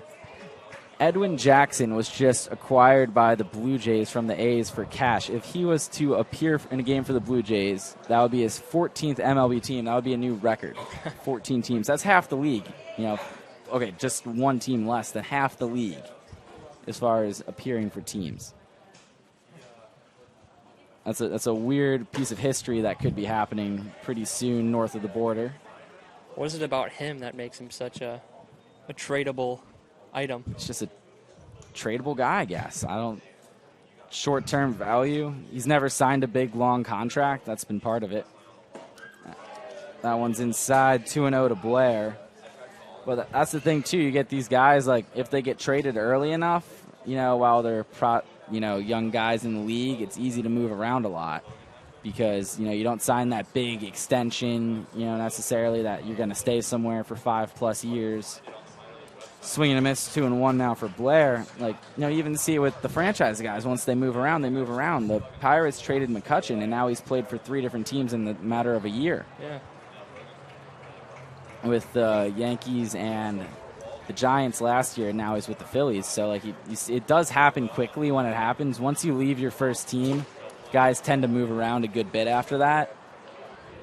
It's very rare that you get somebody like Albert Pujols who's just going to play a decade in St. Louis and a decade in Anaheim, and that's going to be the end of it. Typically, once you leave home, you're going to bounce around a little bit for the rest of your career. And I guess Edwin Jackson left home a lot earlier than most people. Another full count. That's number 4 for Bradford.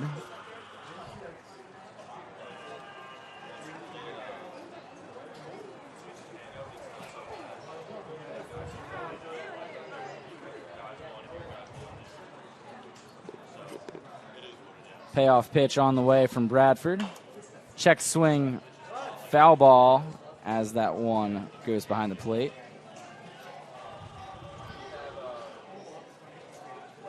He's tied for the major league record of 13 teams he's appeared in. That happened when he played for Oakland yesterday.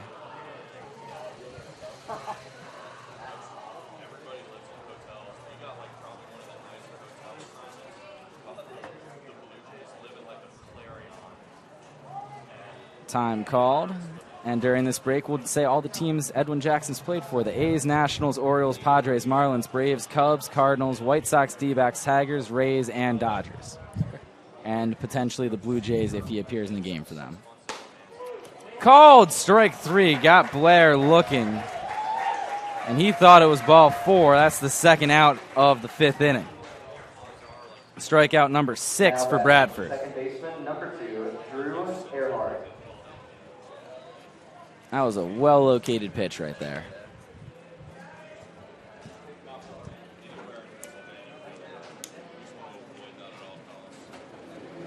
Brings up Drew Earhart, a single, a run scored, and a ground out. He's 1 for 2. Rips that one to third, and it's going to get past the diving Zach Scott. Could be a double. Burnstead comes up with it, fires into second, not in time, as Earhart ends the streak of consecutive batters retired by Cooper Bradford.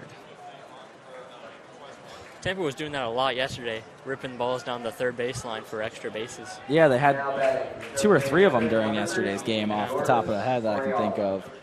That ends the streak for Bradford at 12 consecutive batters retired, which just shows you that plus side that when he's right and at his best, that's what you get from Cooper.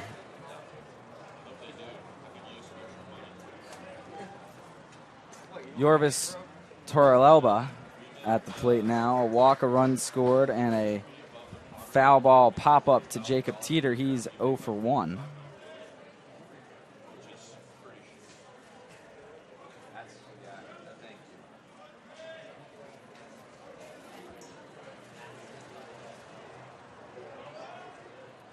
And the 0-1 from Bradford misses a little bit inside, 1-1. Cooper fell off the mound about 15 feet after throwing that pitch.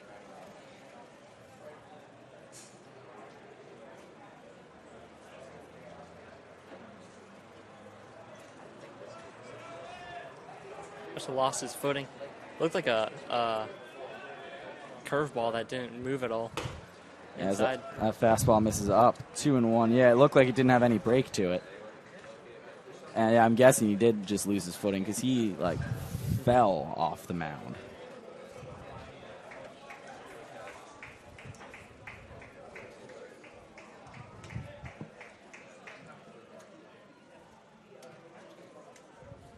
Two-one pitch on the way. Down low, 3-1.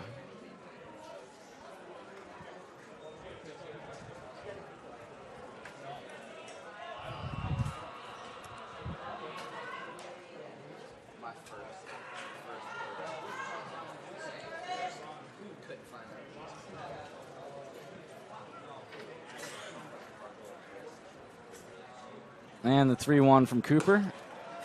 Up high, ball 4, third walk for Bradford. And now there's runners on first and second with 2 outs for Danny Servin. Now batting catcher number 44, Danny Servin.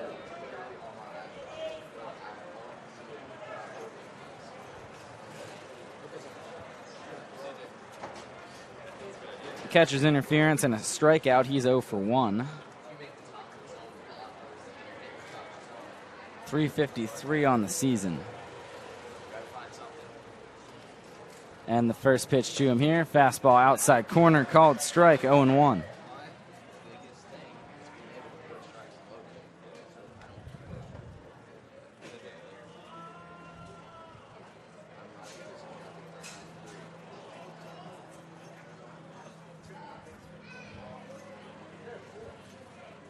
The windup, the 0-1, checked his swing, did he go? He held up apparently, no appeal. 1-1 now, the count on the Spartans catcher.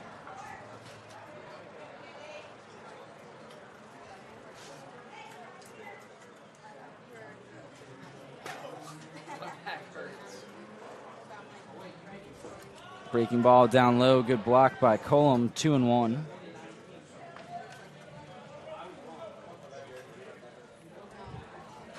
Coble and Coble, 2+ defensive catchers. Both going to be gone after today. Both graduating.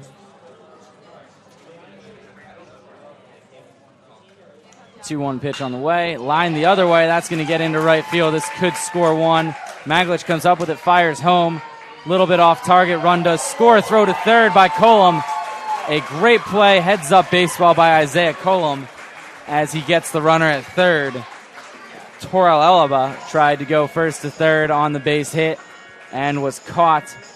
The run did score, so Mocs trail by 2 now after the RBI single by Danny Servin. We'll be back after this.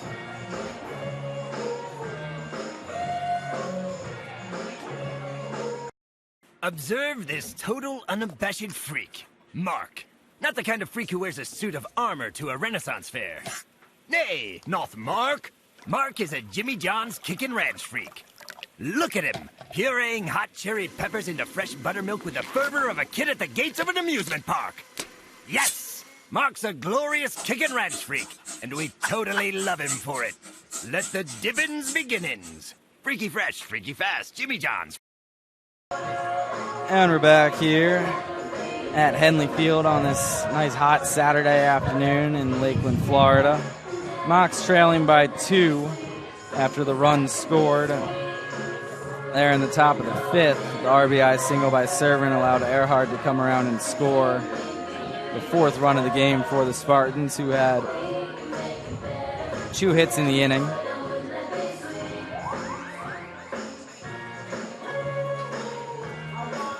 One left on base there in the top of the 5th. That's the 3rd stranded runner for the Spartans as Yorvis was caught trying to go first to third on a heads-up play by Isaiah Coble. Realizing he didn't have a play at the plate, adjusting and making a strong throw over to third, knowing that that was where he could get the third out of the inning. Leading off for the Mocs is catcher number 16, Isaiah Coble.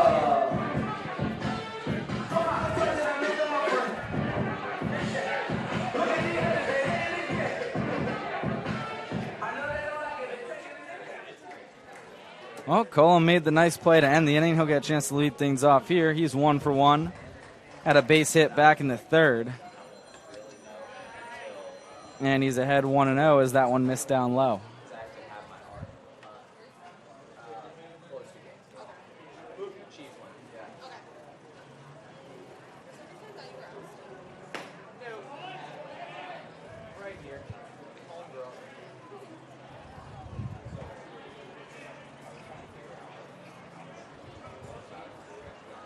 Two and 0 for Coble, and he sits on the pitch. That one's down low. 3-0 for the Mocs catcher.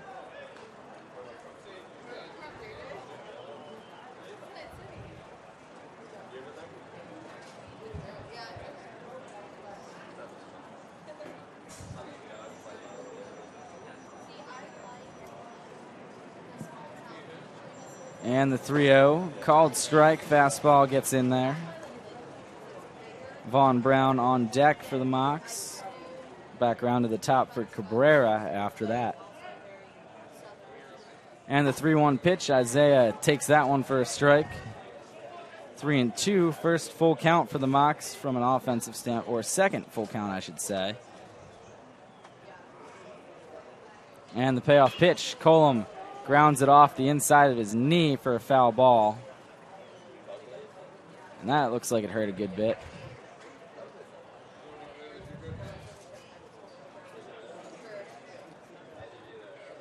The umpire walks the ball out to the pitcher to give Isaiah some time to recover. Good courtesy move there. And you see that especially with the catchers. They'll give them a little extra time after a foul ball off of the legs than they would another position player.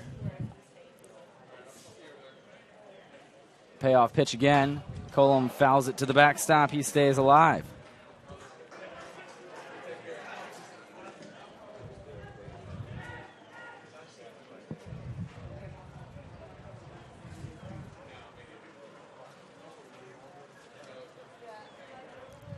And the payoff swung on a miss. Coble down on strikes. Strikeout number 4 for Mason Duke. Now batting, center fielder number 4, Vaughn Brown. That'll bring up Vaughn Brown. Vaughn 0 for 1, reached on a fielder's choice, but scored one of the Mocs 2 runs. He came around on the Cabrera homer.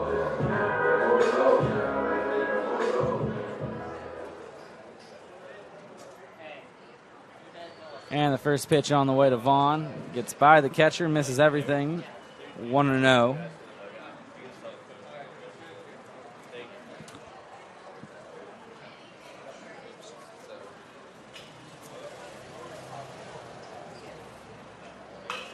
Popped up, foul territory. Out of play, 1-1.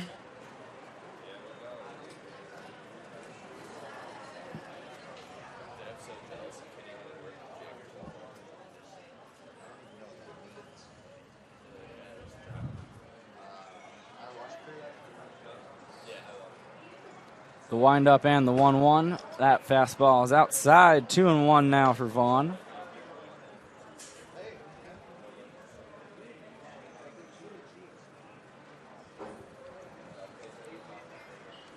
And the 2-1 pitch hit well. Center field going back is Blair, and he's going to make the catch a couple feet shy of the track in left center. Gave that one a decent ride. Now batting, shortstop number 2, Pablo Cabrera. Back around to the top of the order for Pablo Cabrera. He's 1 for 2, struck out his first at bat, and then hit a 2-run shot in his second at bat. That was back in the 3rd inning. And that's been all the Mocs have been able to muster from a scoring standpoint.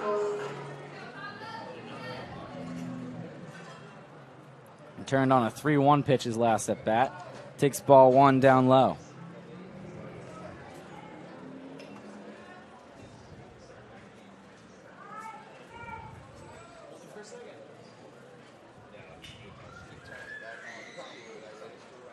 And the 1-0. Down low again, 2-0.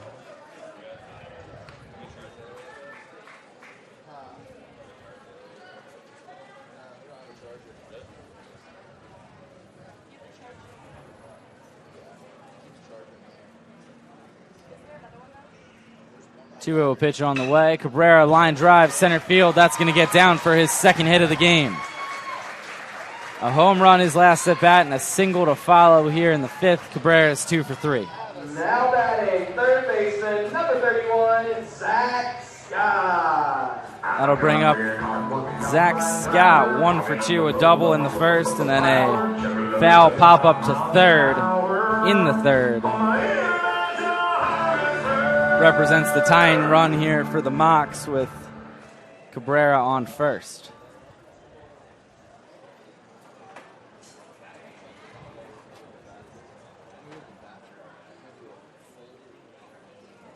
Pickoff move, Cabrera gets back in. And Pablo's 7 for 9 on stolen base attempts this season.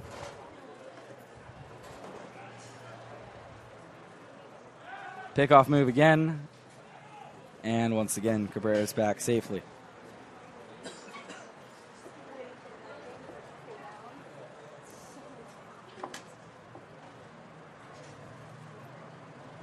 And the first pitch to Scott, ripped in between short and third, backhanded by Tringo at short, makes a fine play on the feed over to Earhart at second. And that is a really difficult transfer to turn around and flip that ball about 60, 70 feet over to second base to record the force out there to end things here in the 5th. Mocs still trailing by 2 as we head to the top of the 6th here at Henley Field.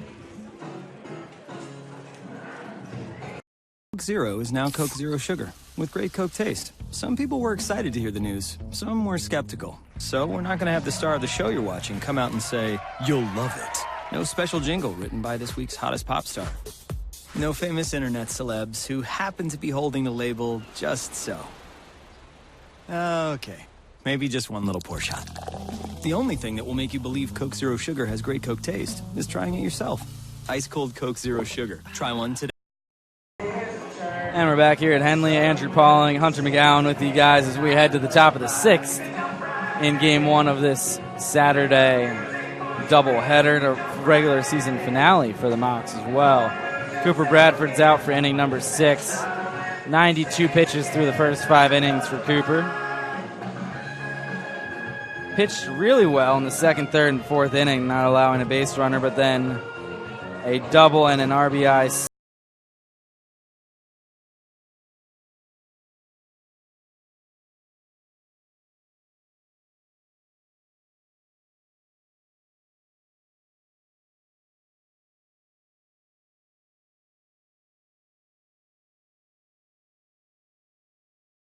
Stevie Mangrum and Alec Alwine, 5, 6, 7 in the lineup for the Spartans, due up now.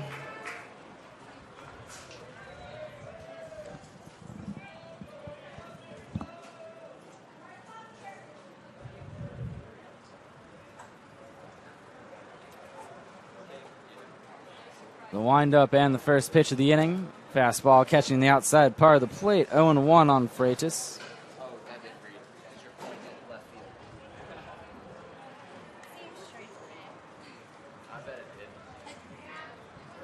0-1 pitch on the way. Line drive over a leaping Ricky Gonzalez. Gets to Maglich on a couple of hops. And that'll be a leadoff base hit for Freitas here in the 6th. Now batting, right fielder, number 17, Stevie Mangrum. Mangrum, who's 0 for 2, comes up to bat now. Hitting .323 on the season.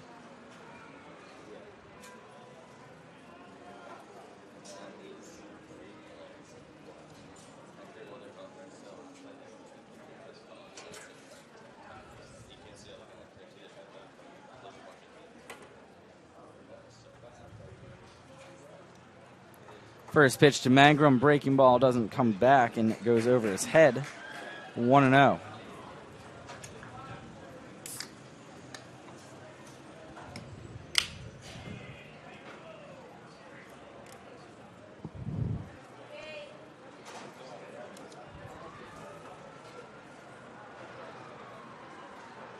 The windup and the 1-0, lined foul out of play. 1-1 now for the Spartans right fielder.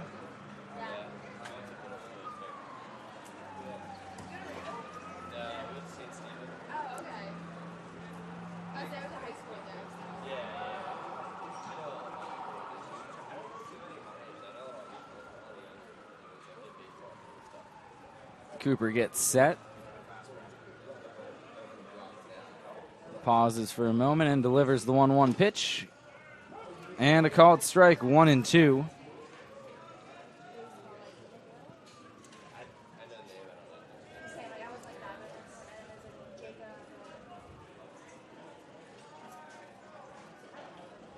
He's nearing the 100 pitch mark as well, so you expect to see some action in the Mocs bullpen.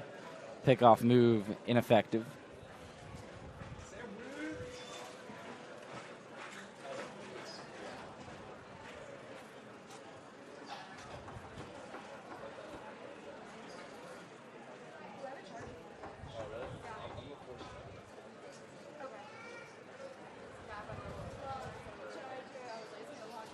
And the 1-2 delivery.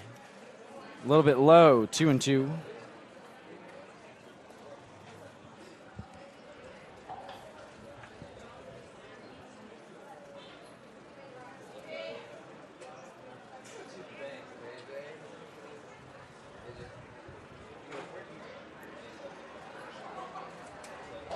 And the 2-2. Down low, full count. 5th full count for Bradford. This will be his 100th pitch of the afternoon.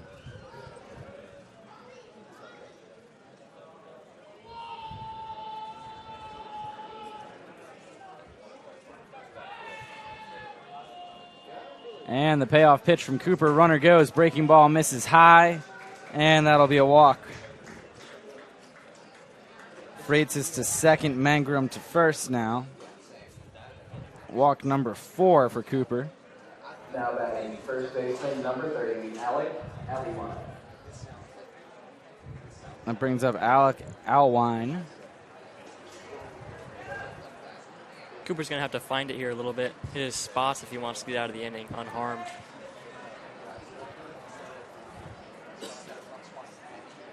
Yeah, the leash has to be short at this point. Already a 2-run deficit. Whoever's in the bullpen appears to be ready. And that one's hit softly to center field. Vaughn coming in on it. He's going to have a tough play. He makes it on the run for the first out. That one spun up and hung up there just enough for Vaughn to settle under it. Sliced a mile. Yeah, it did. That thing looked like when I try to hit a golf ball off the tee. Looks like my drives just took a hard left turn. We've golfed together. You've seen it. Oh, yeah.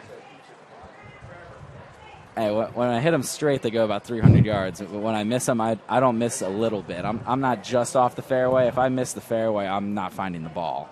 Like, yeah, you're gonna have to use your own balls next time we go golfing. I did use my own. I did. You ran out of your own balls and you had to borrow mine. Did I? Oh, yeah. That's right. That was a right-handed favored course. As that one gets in strike one for Smith. Yeah, we'll go in the fall semester. I'll bring my clubs back again. It's easy to go in the fall. We get weekends off. It's tough to go in the spring with everything going on. Yeah. With JV and everything. 0-1 pitch. A couple of hops to short. Cabrera has it. Feed to second in time. Throw to first. They're going to eat it. Gonzalez decides to hold on and see if he could get the runner at third to go off the bag on the pump fake. Ends up just being a fielder's choice for Smith, who's now on first. Mangrum retired at second. And Freitas to third for Nick DeTringo. DeTringo's 0 for 2, ground out and a pop-up. Yeah, I remember I had like 3 or 4 really stellar holes, and the rest of them I lost like 2 golf balls per hole. Because when I open up that club head, it just, no chance you find the ball. Breaking ball in there for strike one on DeTringo. You have to go to a different course next time. One without trees. Trees or water or even large bushes, it's none of it. You go play in Arizona, go in the desert. 0-1 pitch, swung on and missed, 0-2.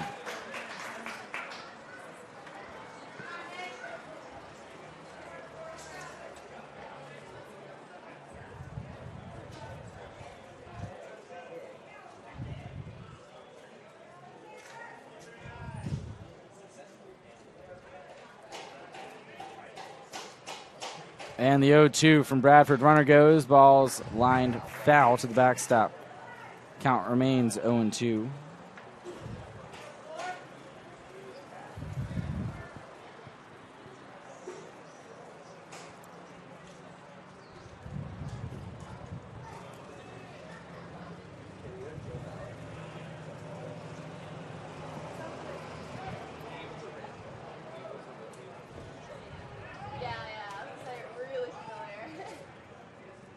Runner goes again. The 0-2 pitch swung on and missed. And that'll do it for the inning. Bradford works out of the jam, strands 2 runners. That's strikeout number 7 for Cooper through 6 innings of work. Mocs still trail by 2 as we head to the bottom of the 6th here at Henley Field.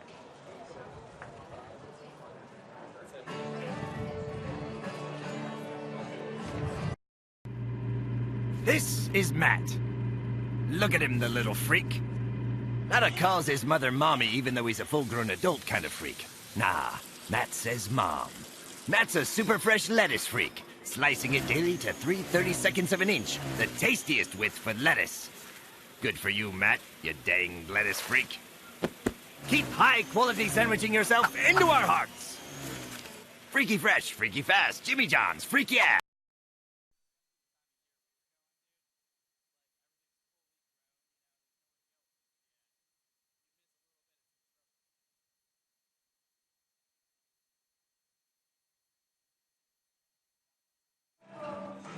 And we're back here at Henley Field for the bottom of the 6th. Due up for the Mocs, Christian Maglich, Jacob Teeter, Alan Burnstead, heart of the order, 3, 4, 5. Due up for Florida Southern. Looks like Mason Duke's still on the mound for inning number 6. He's just 67 pitches through his first 5 innings of work.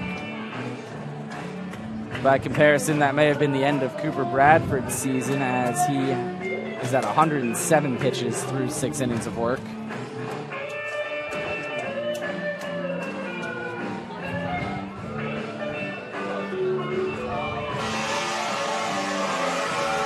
We know the Mocs plan on using Thomas Spinelli as the starter in the second part of this doubleheader. Negro and Castell both unavailable as they're sitting behind us keeping books and such. Both with a pretty heavy workload in yesterday's game. First pitch to Maglich, swung on and missed. He's behind 0-1. I was talking to Trevor before the game, and I'm like, how's the arm feel? And he's like, this was today. He's like, it feels awful. I had to stay hot for an hour and a half because he had been warmed up right before the lightning delay. He was supposed to be the pitcher who came in. And then, the following inning. And then, he's like, yeah, I was warming up for forever, it felt like. And then I had to go try to stay hot in the clubhouse while we were sitting there for an hour. I'm like, yeah, that just stinks. That's a long time to try to keep your arm loose. Not an enjoyable lightning delay for him. No. Because I asked him, what did you do? There's, you can't really throw in the clubhouse. And he's like, I just kept, jackets on it and, did the, the body blade and that kind of stuff to keep things loose.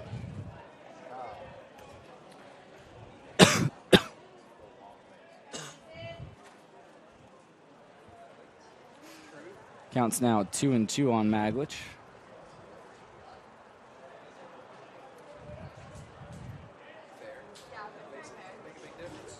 And the pitch from Duke called strike 3. Maglich caught looking for the second time. So let's see,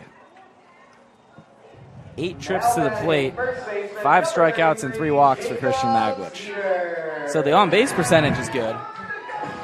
And he's had a up and down go of it then, where seeing a lot of pitches and just really unable to connect on any of them quite yet. Brings up Teeter with 1 out and nobody on. And the first pitch to Jacob misses outside, 0-1.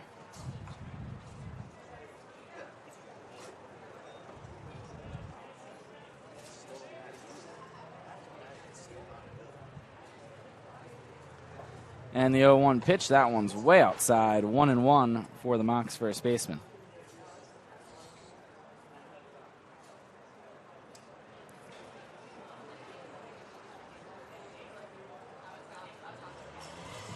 The windup, the 1-1 on the way from Duke.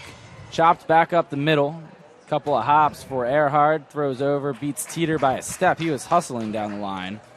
Had a chance to beat that one out. Came up a little bit short. That's 75 pitches now for Duke as Alan Burnstead comes up to the plate. 0 for 2, a fly out and a ground out.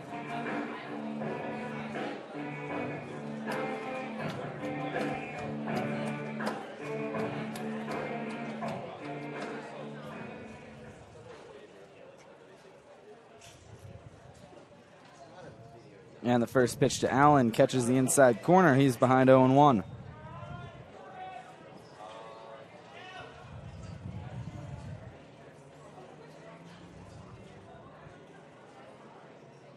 The 0-1 pitch to Burnside popped into the backstop. He's behind 0-2.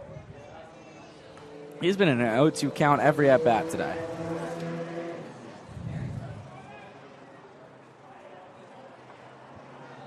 Yeah, he's going up there swinging. And that 0-2 offering popped up, foul territory, or it's going to actually drift fair right on the line at first to retire Burnside and retire the side in order on 11 pitches.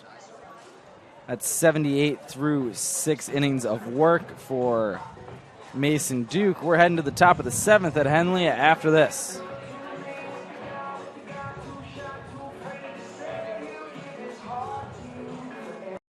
Label me.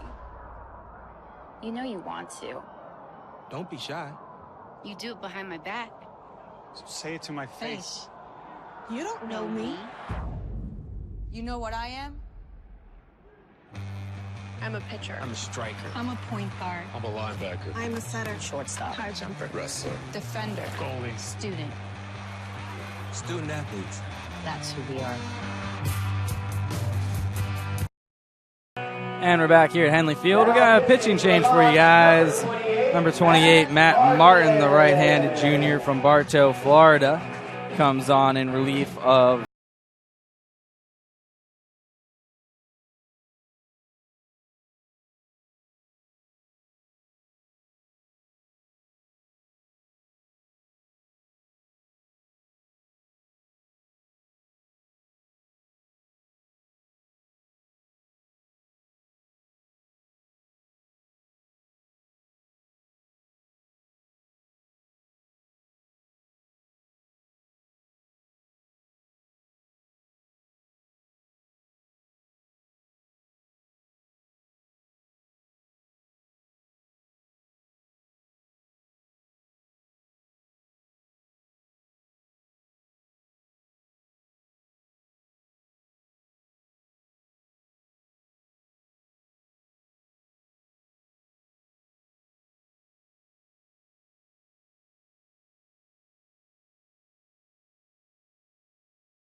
So that 8th inning had everybody nervous.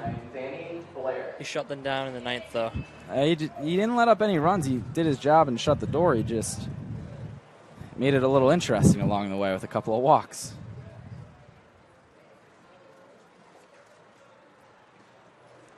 Yeah, 3 walks, 2 strikeouts, and a pop-up in that inning. And then a quick 9th inning that took him just 9 pitches. Preserved the win for the Mocs. First pitch from Martin. Fastball missed a little bit. Ball 1 to Danny Blair.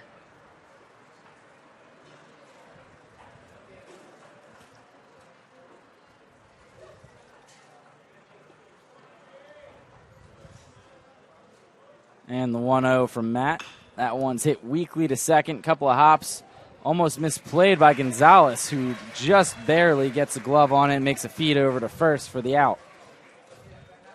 Yeah, the ball had a lot of topspin on it and hit the lip there, in the inner lip there, and took a funny hop to his left, but he got the glove over there and made the catch and flipped it first for the out. Yeah, looked a little awkward doing it because he had to try to recover from the funky hop, but ended up making a nice play for a quick out for Martin. But yeah, that was definitely just all topspin going off that lip there. Strike 1 called on the fastball to Drew Earhart. Couple of runs scored, a double, a single. He's 2 for 3.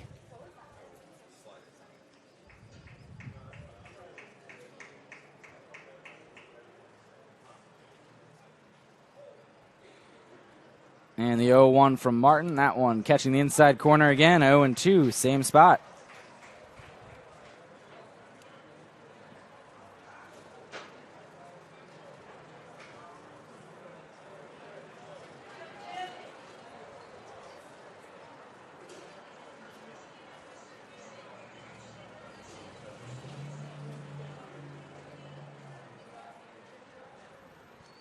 And the 0-2 pitch chopped foul off the leg. Count remains 0-2.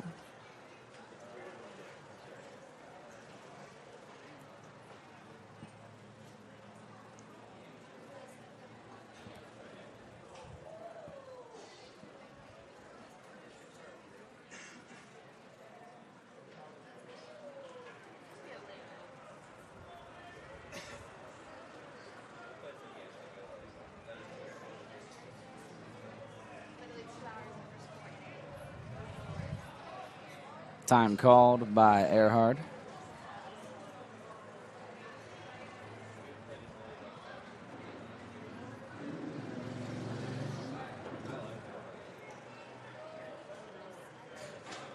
And the 0-2 on the way from Martin. That one down and away, 1-2. That breaking ball missing the zone.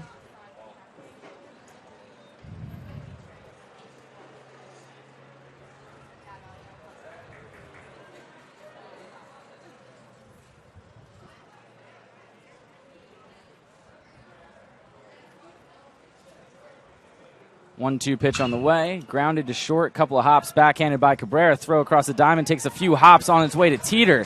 In time for the putout. Had to get rid of it quickly. Couldn't make the strongest throw ever and ended up working out for him.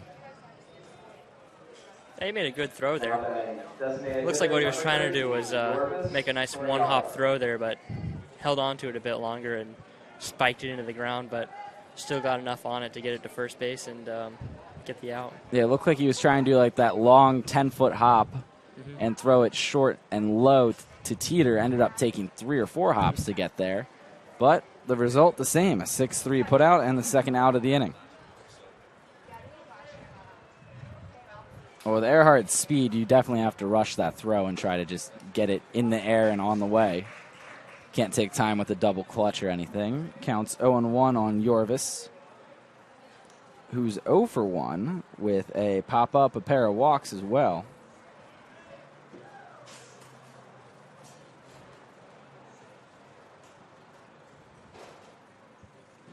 And the 0-1 pitch in the air, left field, pretty well hit, drifting over. And that is going to be a fair ball, home run for Yorvis Torrealba. And it is a 5-3 game, or 5-2 game. Spartans on top.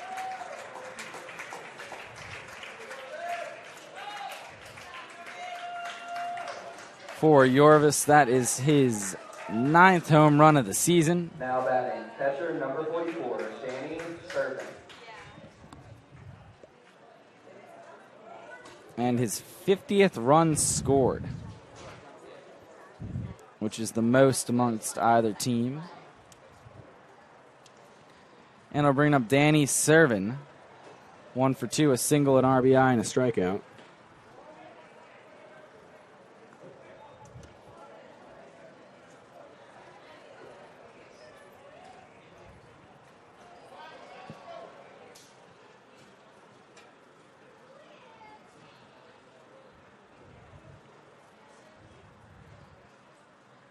Counts 2-0 now on Danny, and that one down low.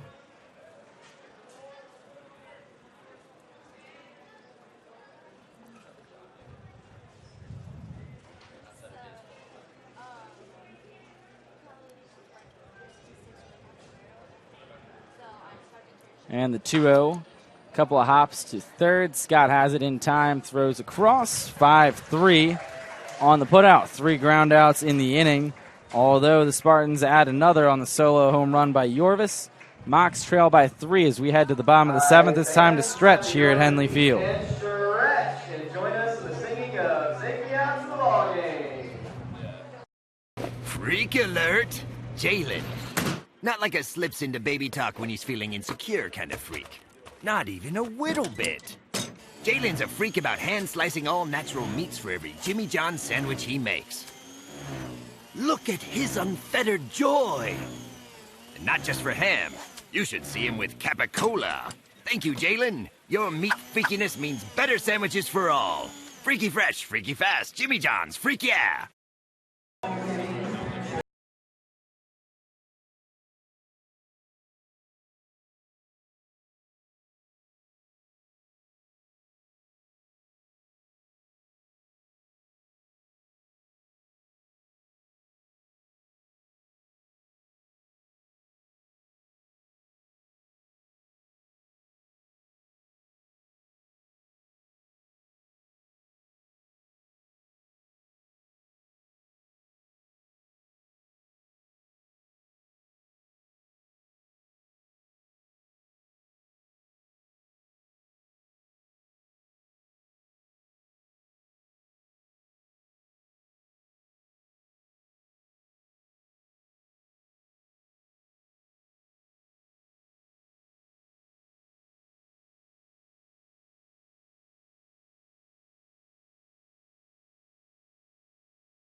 Have a pitching change here at Henley Field. Tyler Beck on the mound now for the Spartans, ending Mason Duke's line at 6 innings, 4 hits, 2 runs, both of which were earned, a walk, a strikeout on 78 pitches. So a solid start there by Duke.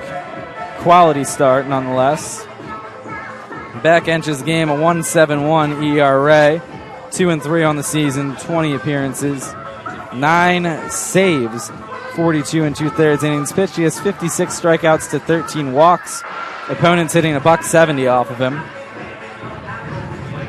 And ended up getting the loss in yesterday's game as he was the pitcher of record when Burnstead had that 11-pitch at-bat that resulted in the 3-run home run.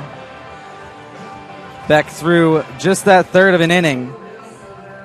Only the 1 earned run, the other inherited runners were not his. 1 strikeout, 19 pitches.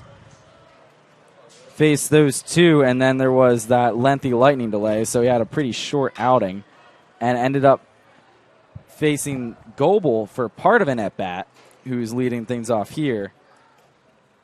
Before the lightning delay, paused that with a 1-2 count, then Coble would get a base hit off of the next pitcher, Sammy Peralta, when his at-bat resumed after the hour delay. 0-1 pitch on the way, down low, 1-1. So I guess you could say Coble faced Beck yesterday, although he would not be the pitcher of record for that at-bat.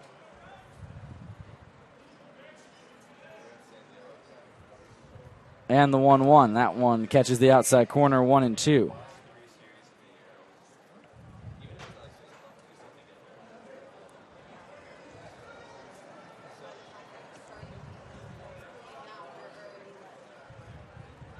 And the 1-2 pitch swung on, missed. Coble down on strikes. He's now 0 for 3. Brings up Ricky Gonzalez. Ricky 0 for 2, a ground out and a pop-up.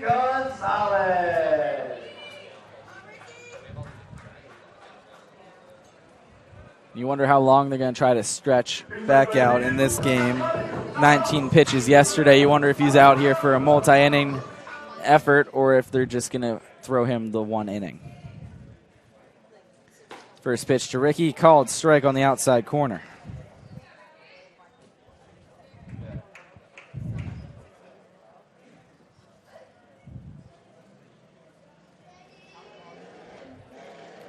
And the 0-1, checked his swing. Did he go? He did not. 1-1 now on Gonzalez.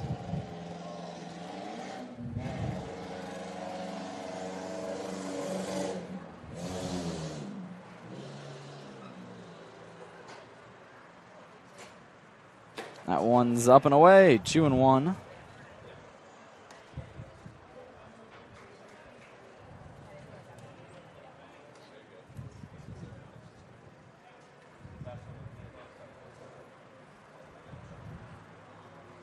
Swing and a miss by Ricky evens the count back up at 2-2.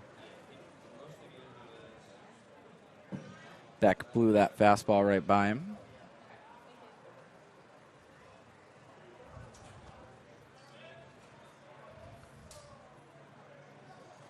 And the 2-2 offering. Up and away, full count for Gonzalez. That's the 3rd for Mox hitters.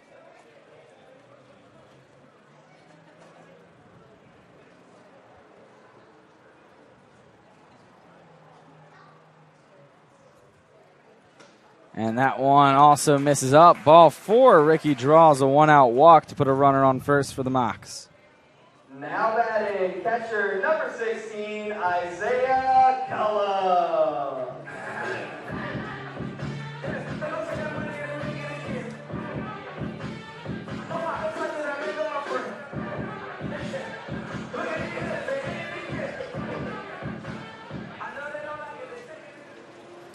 Cullum 1 for 2, a single in the 3rd and a ground out in the 5th. Takes ball 1 down low.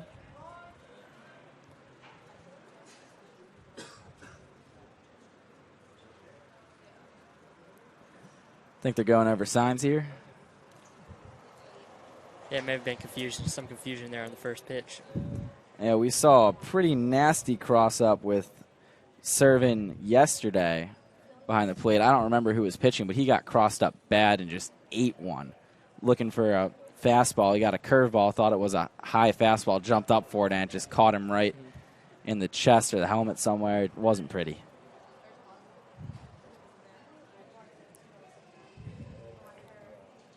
So probably trying to avoid having that happen again. 1-0 pitch on the way to Coble, and he drills one to left field. Pretty well hit. If it's fair, it's gone. And it is a foul ball. Just foul.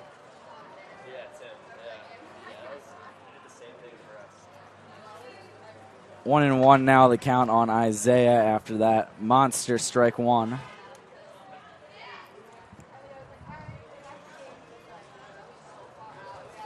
Now the wind starts blowing that direction. Blowing in towards us, so right to left across the field.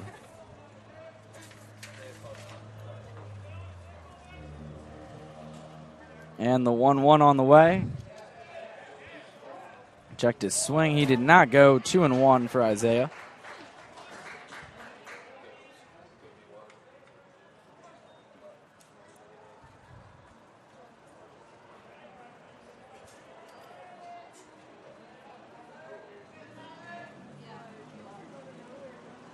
And the 2-1 pitch. Isaiah fouls it off. 2-2. Line drive foul down the left field line.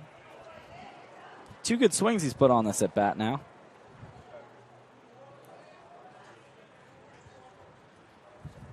Ricky turned his body on the last pitch there as if he was going to steal second, but ended up not. Taking a big lead. And the 2-2 pitch. Isaiah, center field, pretty well hit again. Drifting towards left center and caught on the run by Blair.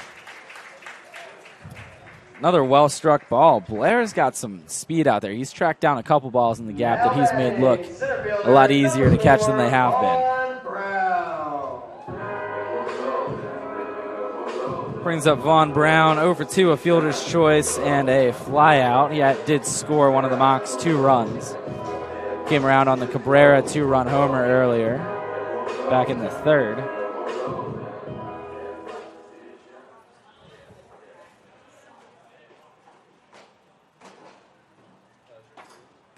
Gonzalez going, got a great jump, and that one's fouled off by Vaughn. He's behind 0-1. So you wonder if that was a hit and run or a steal, and Vaughn just decided to swing at the pitch.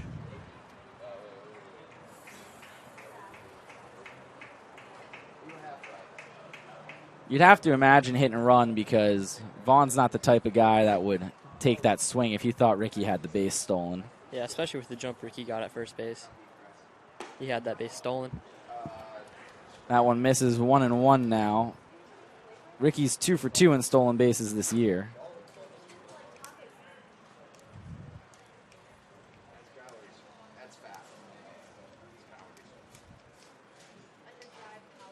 Now a smaller lead for Gonzalez over at first. And the 1-1 pitch. Called strike on the fastball, 1-2.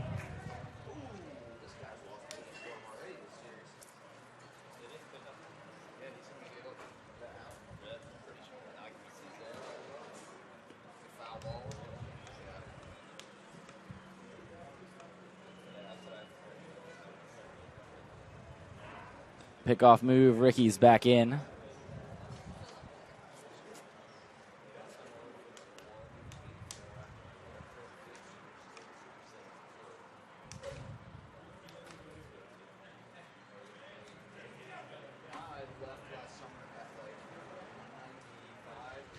And the 1-2 to Vaughn. Line drive. Dropping in front of the shortstop. Backhands it. Throw to second. Not in time. Ricky gets in safely. Infield single for Vaughn Brown. There was no chance they were going to get him at first. Tried to go to second to get out and were unable to get Gonzalez either.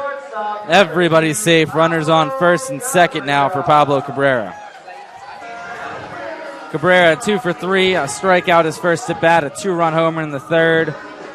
And then a single line drive up the middle in the fifth. Having a solid day at the plate. Definitely the best day of really any hitter on either team so far. 5 hits now for the Mocs, 6 for the Spartans. Tying run at the plate for Florida Southern. And the first pitch to Pablo. Misses inside, ball 1. 2 outs, 2 runners on for the Mocs shortstop.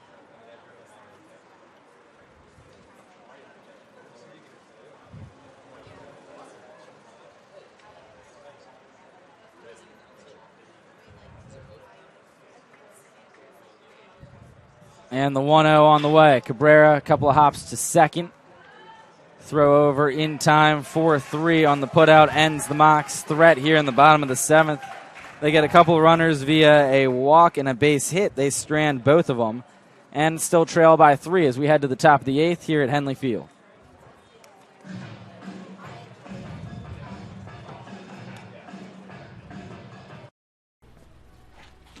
Power 8.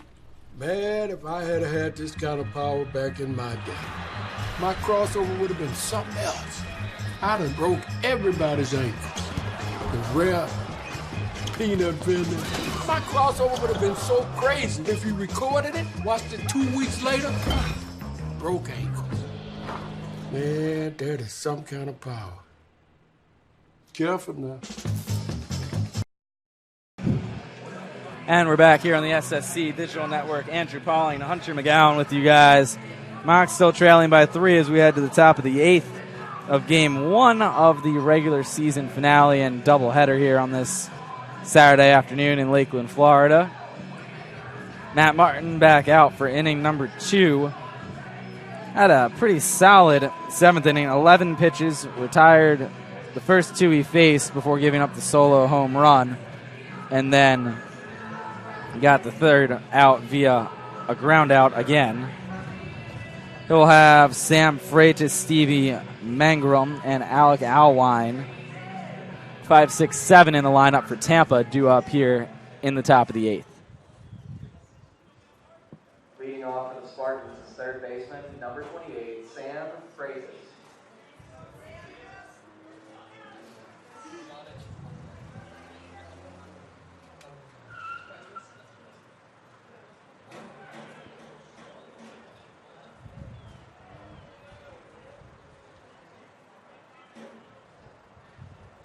First pitch of the inning from Martin. Breaking ball in there for a strike. Catching the corner. It's 0-1 on Freitas. 1 for 3. A single his last at bat and strikeouts in each of his first 2.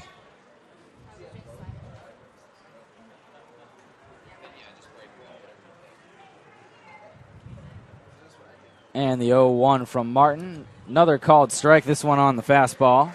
0-2.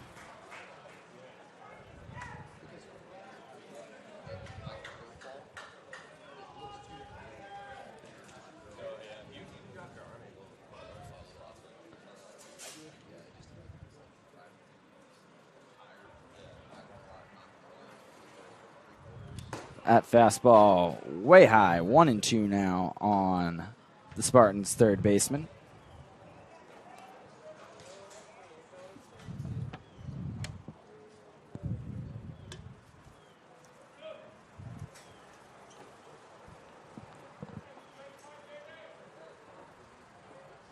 The windup and the 1-2 from Martin. That one outside, 2-2. Missed with another fastball. 15 pitches now for Matt.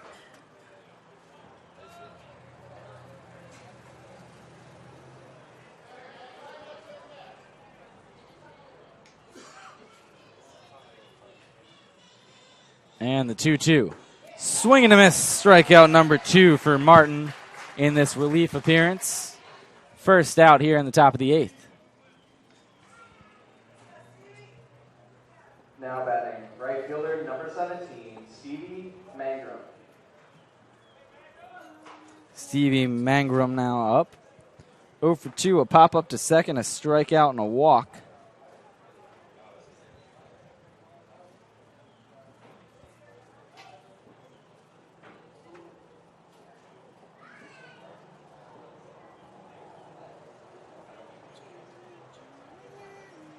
And the first pitch to him, another called strike, 0-1.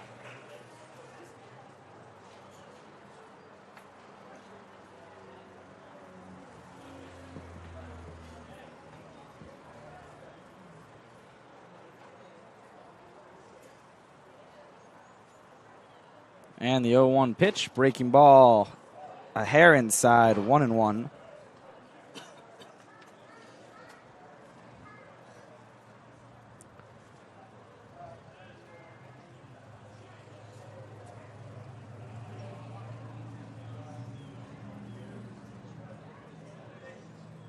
The windup, the 1-1 from Martin, hit foul, out of play, 1-2 now on Mangrum.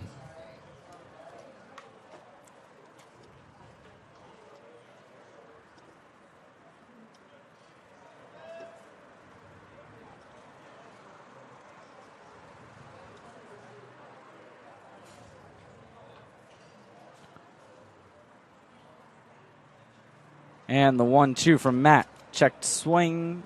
No, he did not go. 2-2. 20 pitches now for Martin.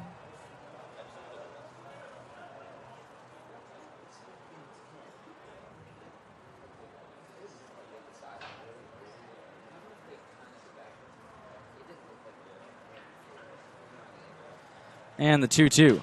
Popped up, foul territory, Teeter giving chase, and he's going to let it go as it ends up on top of the Mocs dugout.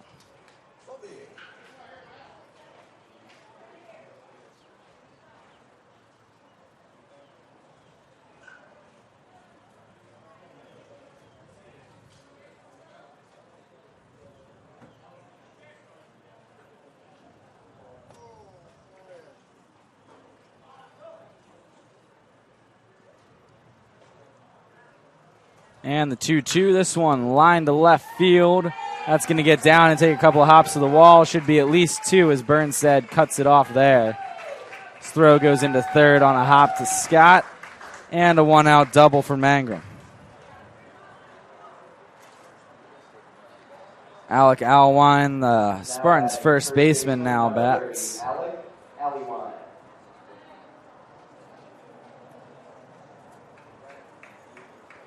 1 for 3, a 2 RBI single, a ground out, and a pop up to center. Pinch running at second base, number 27, Mikey Navarrete. It's going to be a pinch runner at second base for the Spartans.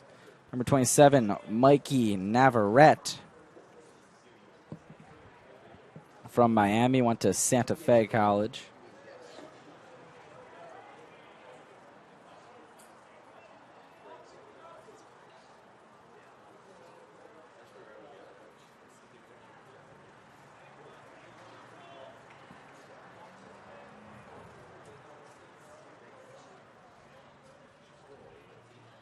And the first pitch to Alwine, a called strike, 0-1.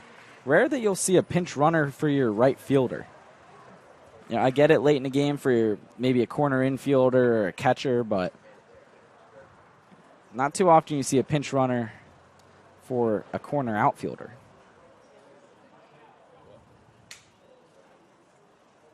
Might just be a playing time thing. Get this guy in the game, have a couple innings in the field.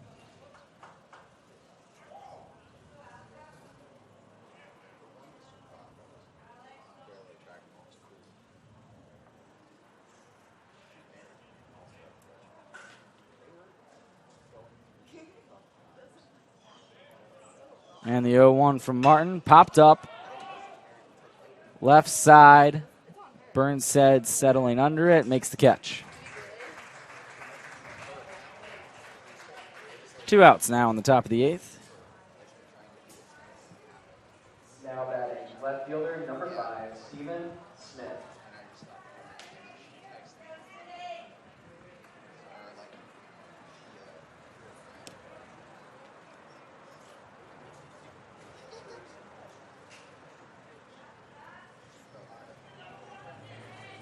Steven Smith now at the plate, 0 for 3, a ground out, a strikeout, and then he reached on a fielder's choice in the 6th.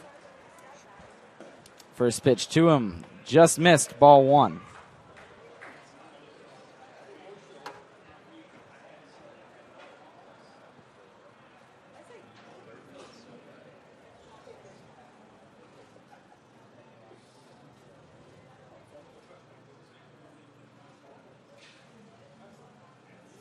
And the 1-0.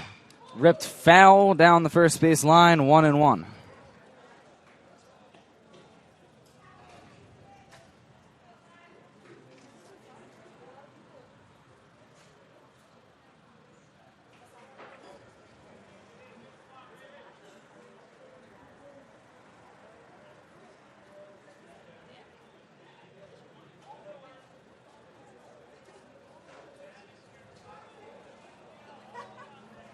The 1-1 in the air, right field, hit a ton. And that is going to be a fair ball and a 2-run homer for Smith, making this a 7-2 game.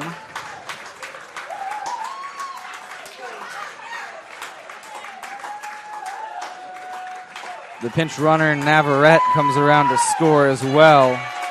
And that's the second home run given up by Matt Martin here in an inning and 2/3. Now batting shortstop number 4, Nick DeTringo. Brings up Nick DeTringo.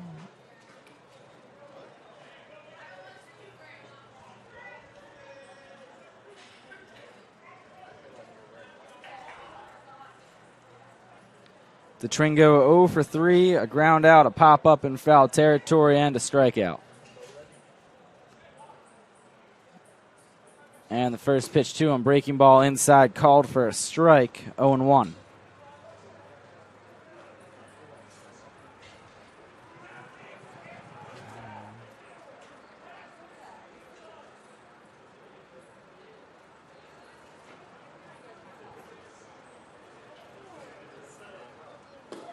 That one inside.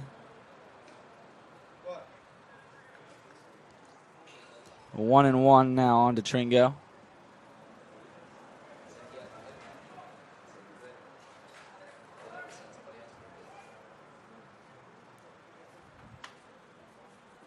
And the 1-1 pitch hit softly to third. Couple of hops for Scott. Throw across the diamond right in time.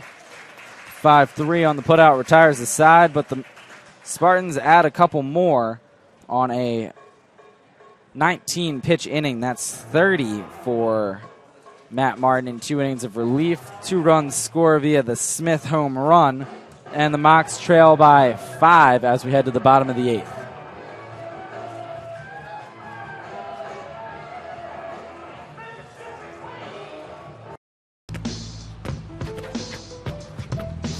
It's not about where you were born. It's not about your gender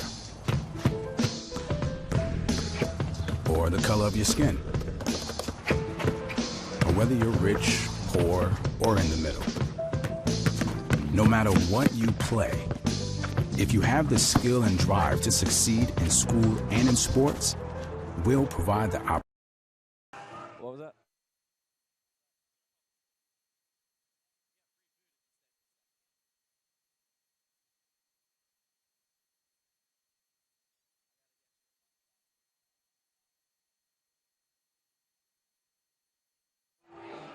And we're back here at Henley for the bottom of the 8th.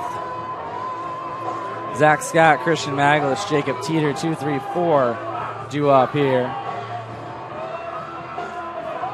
And it looks like we're going to have some defensive changes for Tampa. Just waiting to see what those are.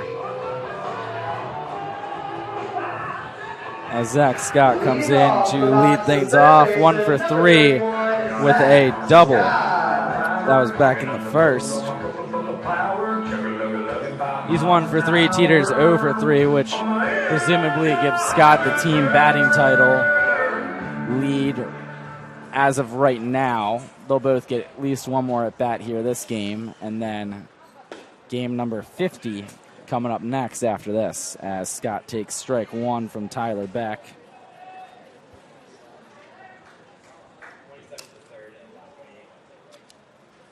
And the 1-0 down low.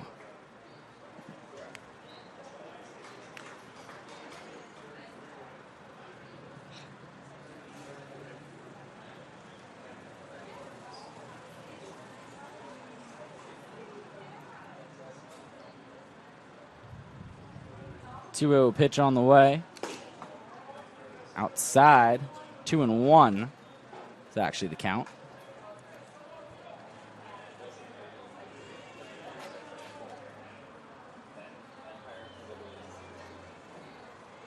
And the 2-1 to Scott. Line drive, center field. That's going to get down for a base hit. His second of the game.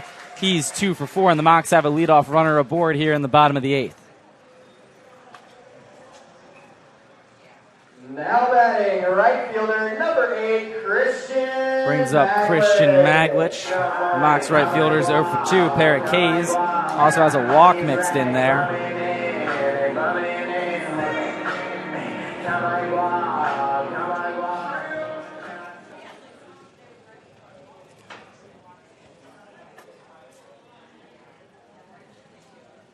First pitch to Maglich, takes it for a strike. He's behind 0-1.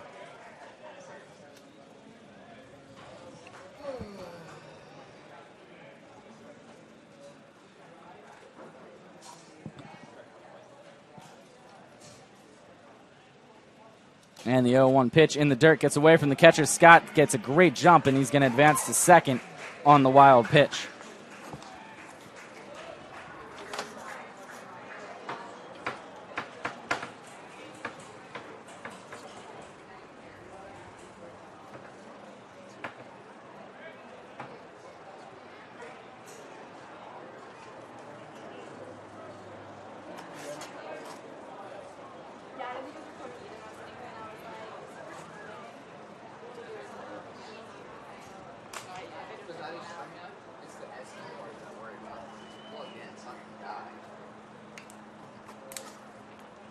Scott with a huge lead at second, and he draws a throw. It's wild going into center field. He's going to try for third and think twice about it.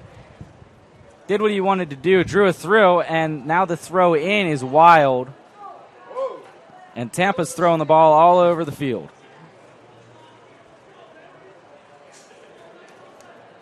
So these are the defensive changes for you. Perry is now at first base in place of Alwine. Navarrete is now at third. And Freitas is now in right. Everything else appears to be the same. Those 3 defensive changes for you. The rest should be the same. Tringo and Earhart up the middle. Servin behind the plate. Smith and Blair in left and center, respectively. Navarrete now at third, Perry now at first, and Freitas moves from third to first. From third to right, I should say. And the 1-2 to Maglich. Swing and a miss. He's down on strikes for the third time, and he's having a tough weekend at the plate. Brings up Jacob Teeter. First baseman, number 33, Jacob Teeter. The Mocs first baseman's 0 for 3 today. Did have a clutch 2 RBI single yesterday. Went 1 for 4 with a walk in yesterday's game.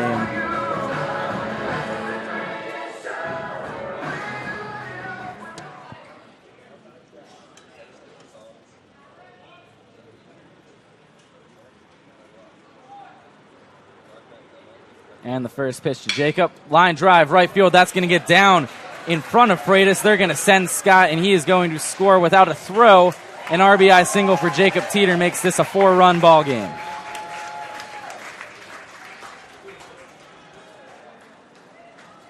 Now batting, left fielder, number 42, Alan Burnson. Teeter jumping right on that first pitch. Smoked it to right, gets his first hit of the game. Keeps himself in contention for that batting title.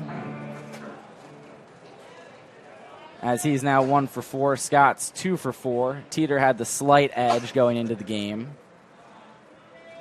And the first pitch to Alan Burnson, breaking ball, called strike, 0-1 on the Mocs left fielder. He's 0 for 3. A fly out, a ground out, and a pop-up. That's 30 pitches now for Beck.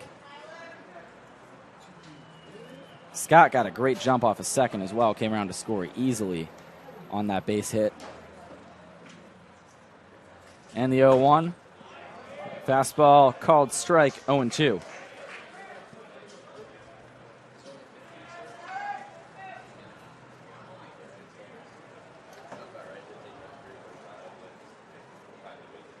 Another 0-2 count for him.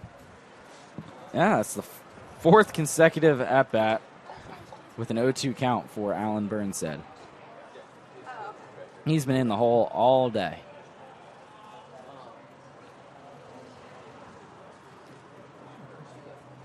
And the 0-2 pitch, swung on, missed. Burnside down on strikes. To his credit, that's the first strikeout, even though he'd been in the 0-2 count. Now the 3 at-bats batting, prior. Number 34, Alex Coble. I'll bring up the Mox DH, Alex Coble, 0 for 3, a ground out, although a sharp one at that in his first at-bat off the comebacker, and then a pair of strikeouts.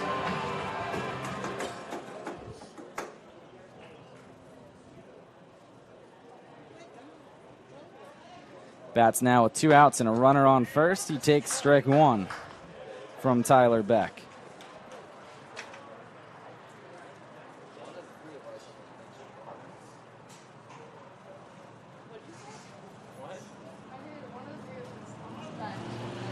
And the 0-1 pitch. Coble swings and misses. He's behind 0-2.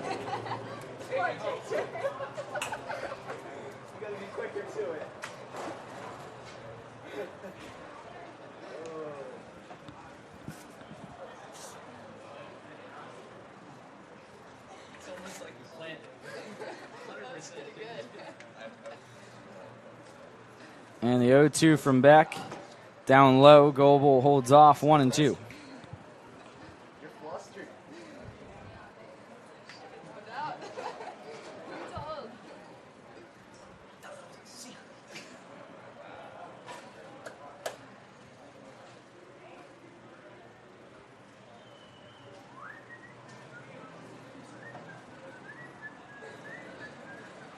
And the 1-2 on the way. Coble chopper to third. And it gets lost in the sun by the third baseman. That's going to be a base hit for Alex Coble, and the inning stays alive for the Mox. Navarrete just flinched at it and basically did a backflop. He couldn't have told you where that ball was if his life depended on it, the way the sun's coming in right now. See, look at what expert back control by Alex Coble to hit that ball right into the sun. That takes skill right there. I guarantee you that's how he drew. Yeah, he's over there at first base showing Coach Crabtree. He's like, yeah, I just tried to hit it right into the sun. That could be the break the Mox needed here in the bottom of the 8th. Definitely could be. But him and Crabtree sharing a laugh over it. And he was like, yeah, exactly. Yeah, right. Just chop down at it, hit it into the sun, and beat it out. Teeter advancing to second on that base hit. Brings up Ricky Gonzalez with 2 outs and 2 on. He chops that one to third, but foul. 0-1 on the Mox second baseman. Ricky's 0 for 2 with a walk in today's game.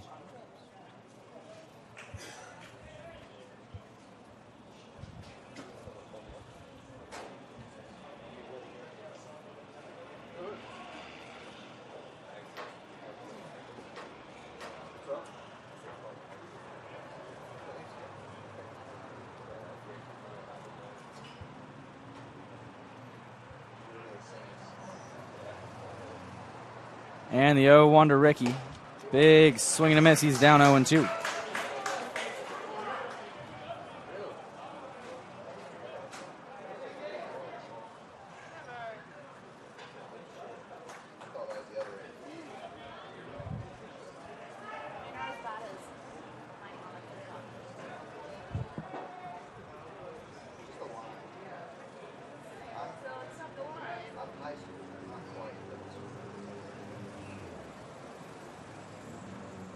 Pitch on the way. Gonzalez checks his swing. Did he go? He did. RJ Diet making the call himself behind the plate. And that'll do it for the Mox in the inning. They strand 2, unable to really get any back, and still trail by, or they get the 1 back, so they're still down by 4 as we head to the top of the 9th here at Henley.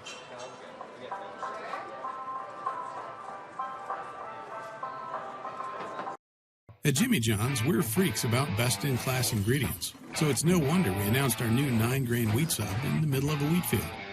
When you've got news this big, it's not enough to just add it to the menu. Where's the freak yeah in that? To celebrate a new sandwich with a taste so inspired, we introduced it in the place that inspired it.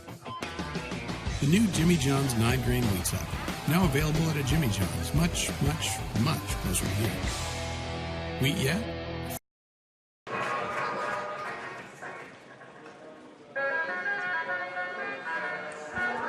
And we're back here at Henley. Andrew Pauling, Hunter McGowan with you guys. Pitching change for the Mocs. Matt Martin done after 2 innings of relief.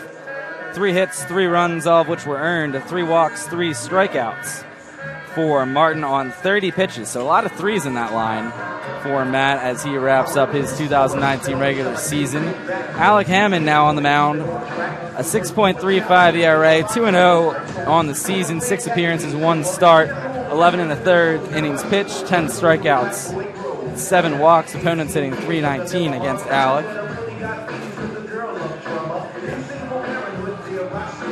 And he'll have the top of the order. Danny Blair, Drew Earhart, and Yorvis Torlava due up this inning.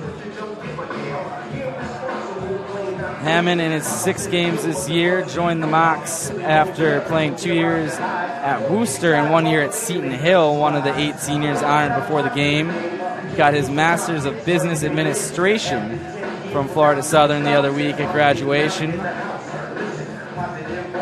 Picked up a win in the 24-5 victory over Felician, in which Jacob Teeter and Colin Camrick both set some records. Teeter with the new single-game RBI record in that game when he had 10, and Camrick tying the run scored record with 6 in the game. The Mocs only had 6 innings of offense in that game. It was a 7-inning game, and they obviously didn't bat in the bottom of the 7th. So in 6 innings, those 2 records set, and Hammond was the starting pitcher of that game, picking up the win. First pitch of the inning on the way, in there for a strike. 0-1 on Danny Blair.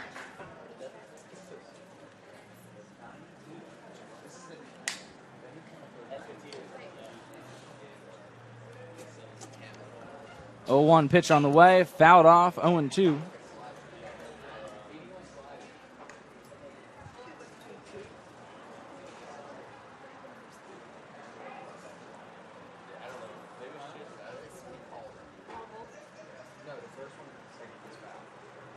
And the 0-2 from Hammond in the dirt, blocked by Colum. No swing, 1-2 for Blair.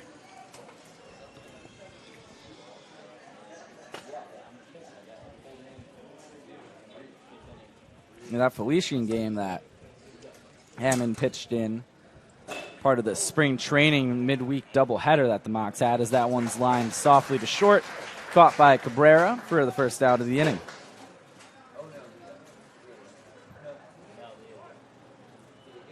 Now batting, second baseman, number 2, Drew Earhart. Brings up Drew Earhart. The second baseman's reached and scored twice. 2 for 4, pair of ground outs, a double and a single. 8 hits per team as we're 1 out into the top of the 9th. Mocs trailing by 4. The first pitch is in there for a strike. It's 0-1.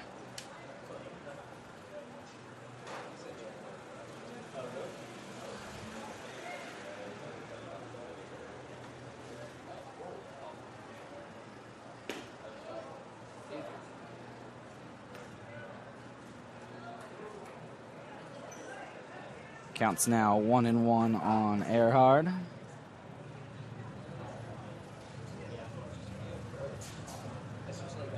And the pitch popped up, right side. Maglich coming in, Gonzalez going back. Maglich makes the call, and they just avoid the collision as Gonzalez ducked under him for the second out of the inning.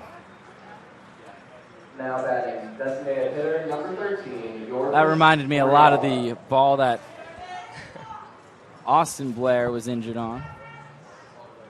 Yep. When he got in the collision with Zach DeWert early on in the season. Sliding collision dislocated our Blair's knee, and yeah, it looked very similar his there. season. This play.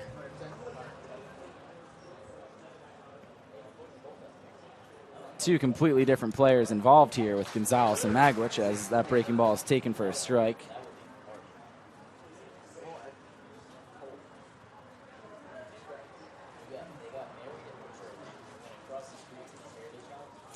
Oh, 1 pitch, grounded to short, couple of hops for Cabrera, and he's going to kick it and boot it, as that'll be most likely an error for Pablo. E6 allows a 2-out base runner to reach for Hammond. Now batting, A rare error by Pablo, who's about as sure-handed as a shortstop can come. and a very versatile guy. He's spent full seasons at third and second base as well, and 2 full seasons at shortstop here at Florida Southern. So pretty much everything you can ever ask for from a utility infielder.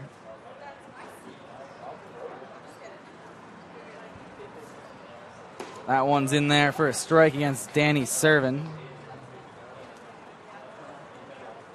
1 for 3, a strikeout, a RBI single, and a ground out, and a catcher's interference, his first plate appearance. That's the 10th pitch of the inning for Hammond. And the 0-1. Outside, 1-1.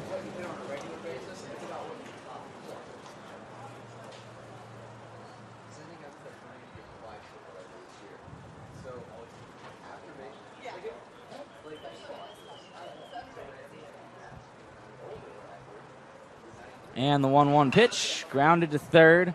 Backhanded by Scott. He's in the hole. He's going to have a tough play. Throw across the diamond. 1 hop. Teeter does not hold the bag. That'll be another infield base hit. Runners going to third. Teeter throws across the diamond. Cabrera's there, or Scott actually, at the bag, makes the catch.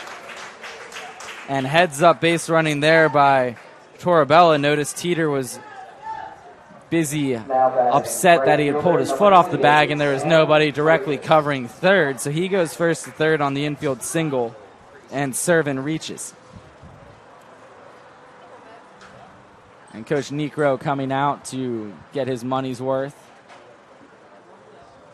He wants the umpires to double check that Teeter came off the bag.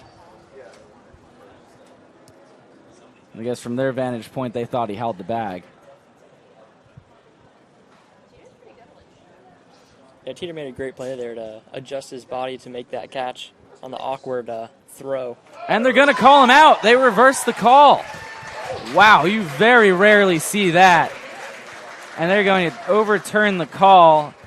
So in the end, an outstanding play by Jacob Teeter to stretch and make the pick there. A great throw across the diamond by Zach Scott, who was once again off balance. And a surprising turn of events there. I didn't think there was a chance they were going to overturn that one, and they end up doing it.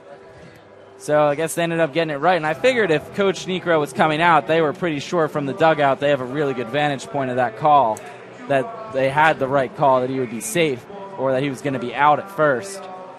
They end up overturning it. Joe Urso, the head coach for Tampa, is getting his money's worth now, but probably is going to come up empty. The call's already been overturned. They're not going to change their minds again. That ends things there with the 5-3 put out there in the ninth. A 12-pitch inning for Alec Hammond. He looked sharp in that inning. Just the one runner reaching via the error. And we're going to head to the bottom of the ninth at Henley after this. Mox looking to play comeback. Power 8. Man, if I had had this kind of power back in my day, my crossover would have been something else. I'd have broke everybody's ankles. The ref, peanut vendor. My crossover would have been so crazy. If you recorded it, watched it 2 weeks later, broke ankles. Man, that is some kind of power. Careful now. And we're back here at Henley for the bottom of the ninth. Mox still trailing by 4. Tyler Beck still on the mound for the Spartans. 39 pitches through his first 2 innings of work. He'll have the bottom 2, Isaiah Colum, Vaughn Brown, and then back around to the top for Pablo Cabrera to face in this inning.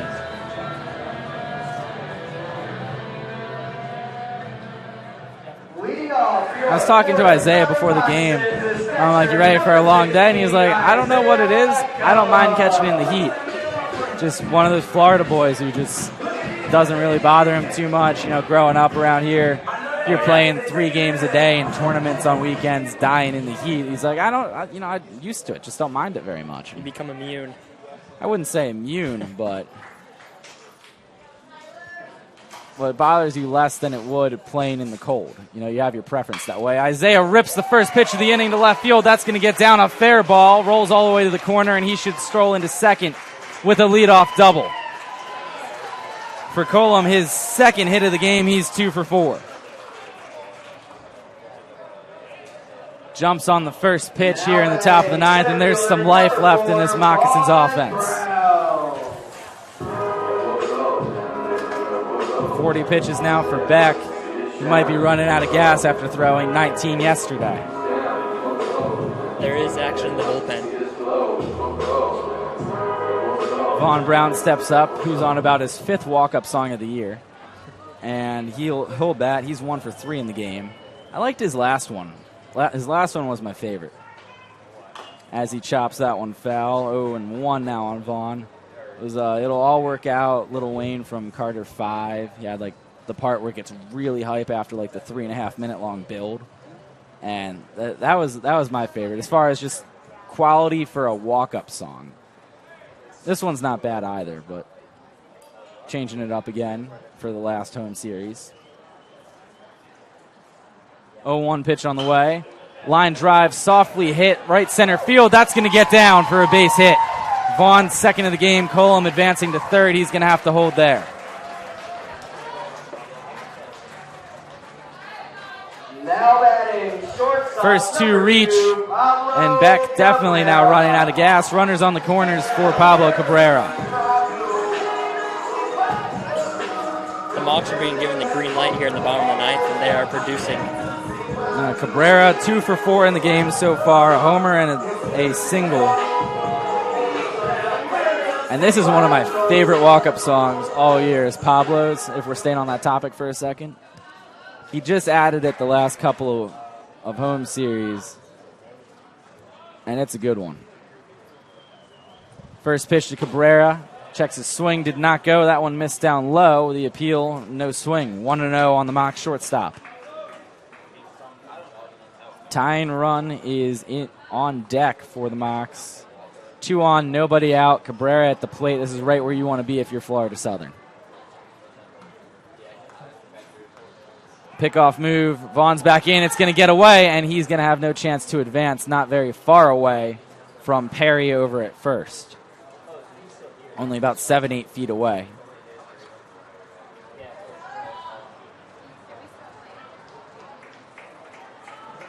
Oh, what a break that would have been if he had just gotten a little less glove on that.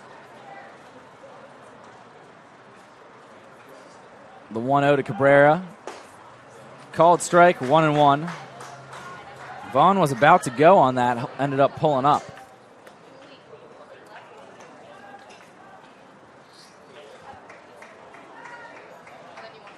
Ten hits for the Mocs. Just the 3 runs so far. See if they can add a couple on here. Their last chance at the bottom of the ninth. The 1-1 pitch. Cabrera swings through the changeup. He's behind 1-2.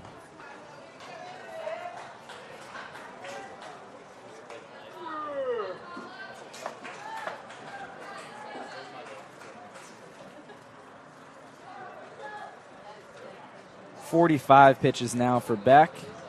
The 1-2 offering to Cabrera. Down and away, 2-2.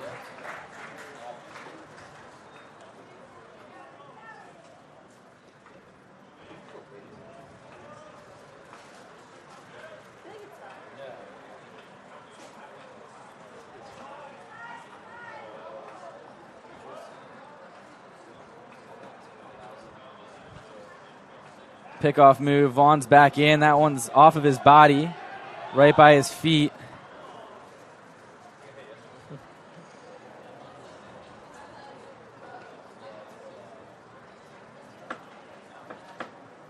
And runners remain in their spots on the corners. Colum on third, Brown on first.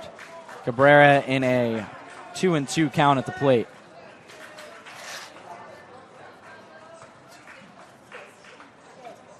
Vaughn's going, the 2-2 pitch, chopped foul into the third base dugout. Cabrera stays alive.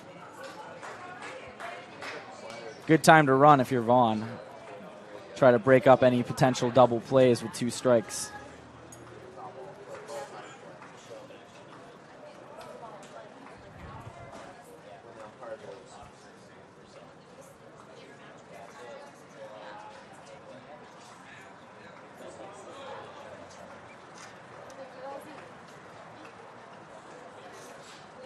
And the 2-2 pitch popped foul again. Cabrera stays alive. Vaughn was not running this time.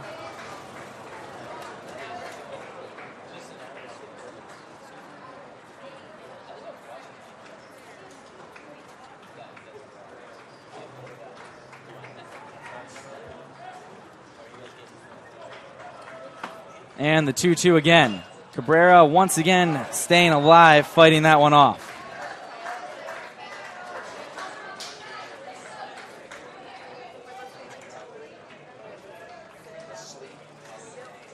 Should be the 7th pitch of this at-bat for Pablo. Yeah, we had a great battle last night at the plate. Ended up in a home run after quite a few pitches. This is going to be the 8th pitch for Cabrera. And the 2-2 again. Up and away, works the full count. 4th full count for Mocs hitters. You'd imagine Vaughn's going to be running again, even with nobody out. Keep that double play out of range for the Spartans. It's 50 pitches now for Beck. And the payoff to Cabrera. Ripped into left center field. Pretty well hit. This one's got a chance. It's caught at the track. That'll end up being a sac fly as Coble comes around to score the Mocs' 4th run of the game. Vaughn had to retreat back to first. Cabrera gave it a ride and had a heck of an at-bat here to get that run across the board for the Mocs, resulting in the sac fly. Batting third baseman, number 31, Zach Scott. Went to pretty much the deepest part of the field there. Too bad.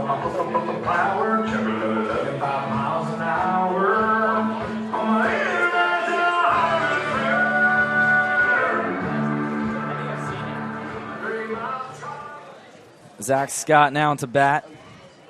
1 out. Vaughn Brown on first. 1 run in for the Mocs. They trail by 3. And the first pitch to Scott. In the air, right field. Drifting towards the line. And making the catch is the right fielder, Freitas, for the flyout.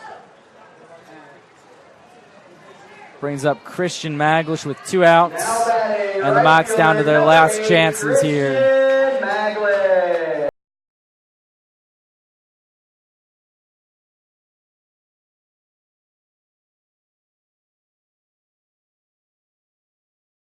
Keep the inning going. Yeah, 3 Ks and a walk. He's yet to put a ball in play in the series. All Ks and walks yesterday, too. That one missed inside, ball 1. Same thing yesterday, 3 Ks except 2 walks.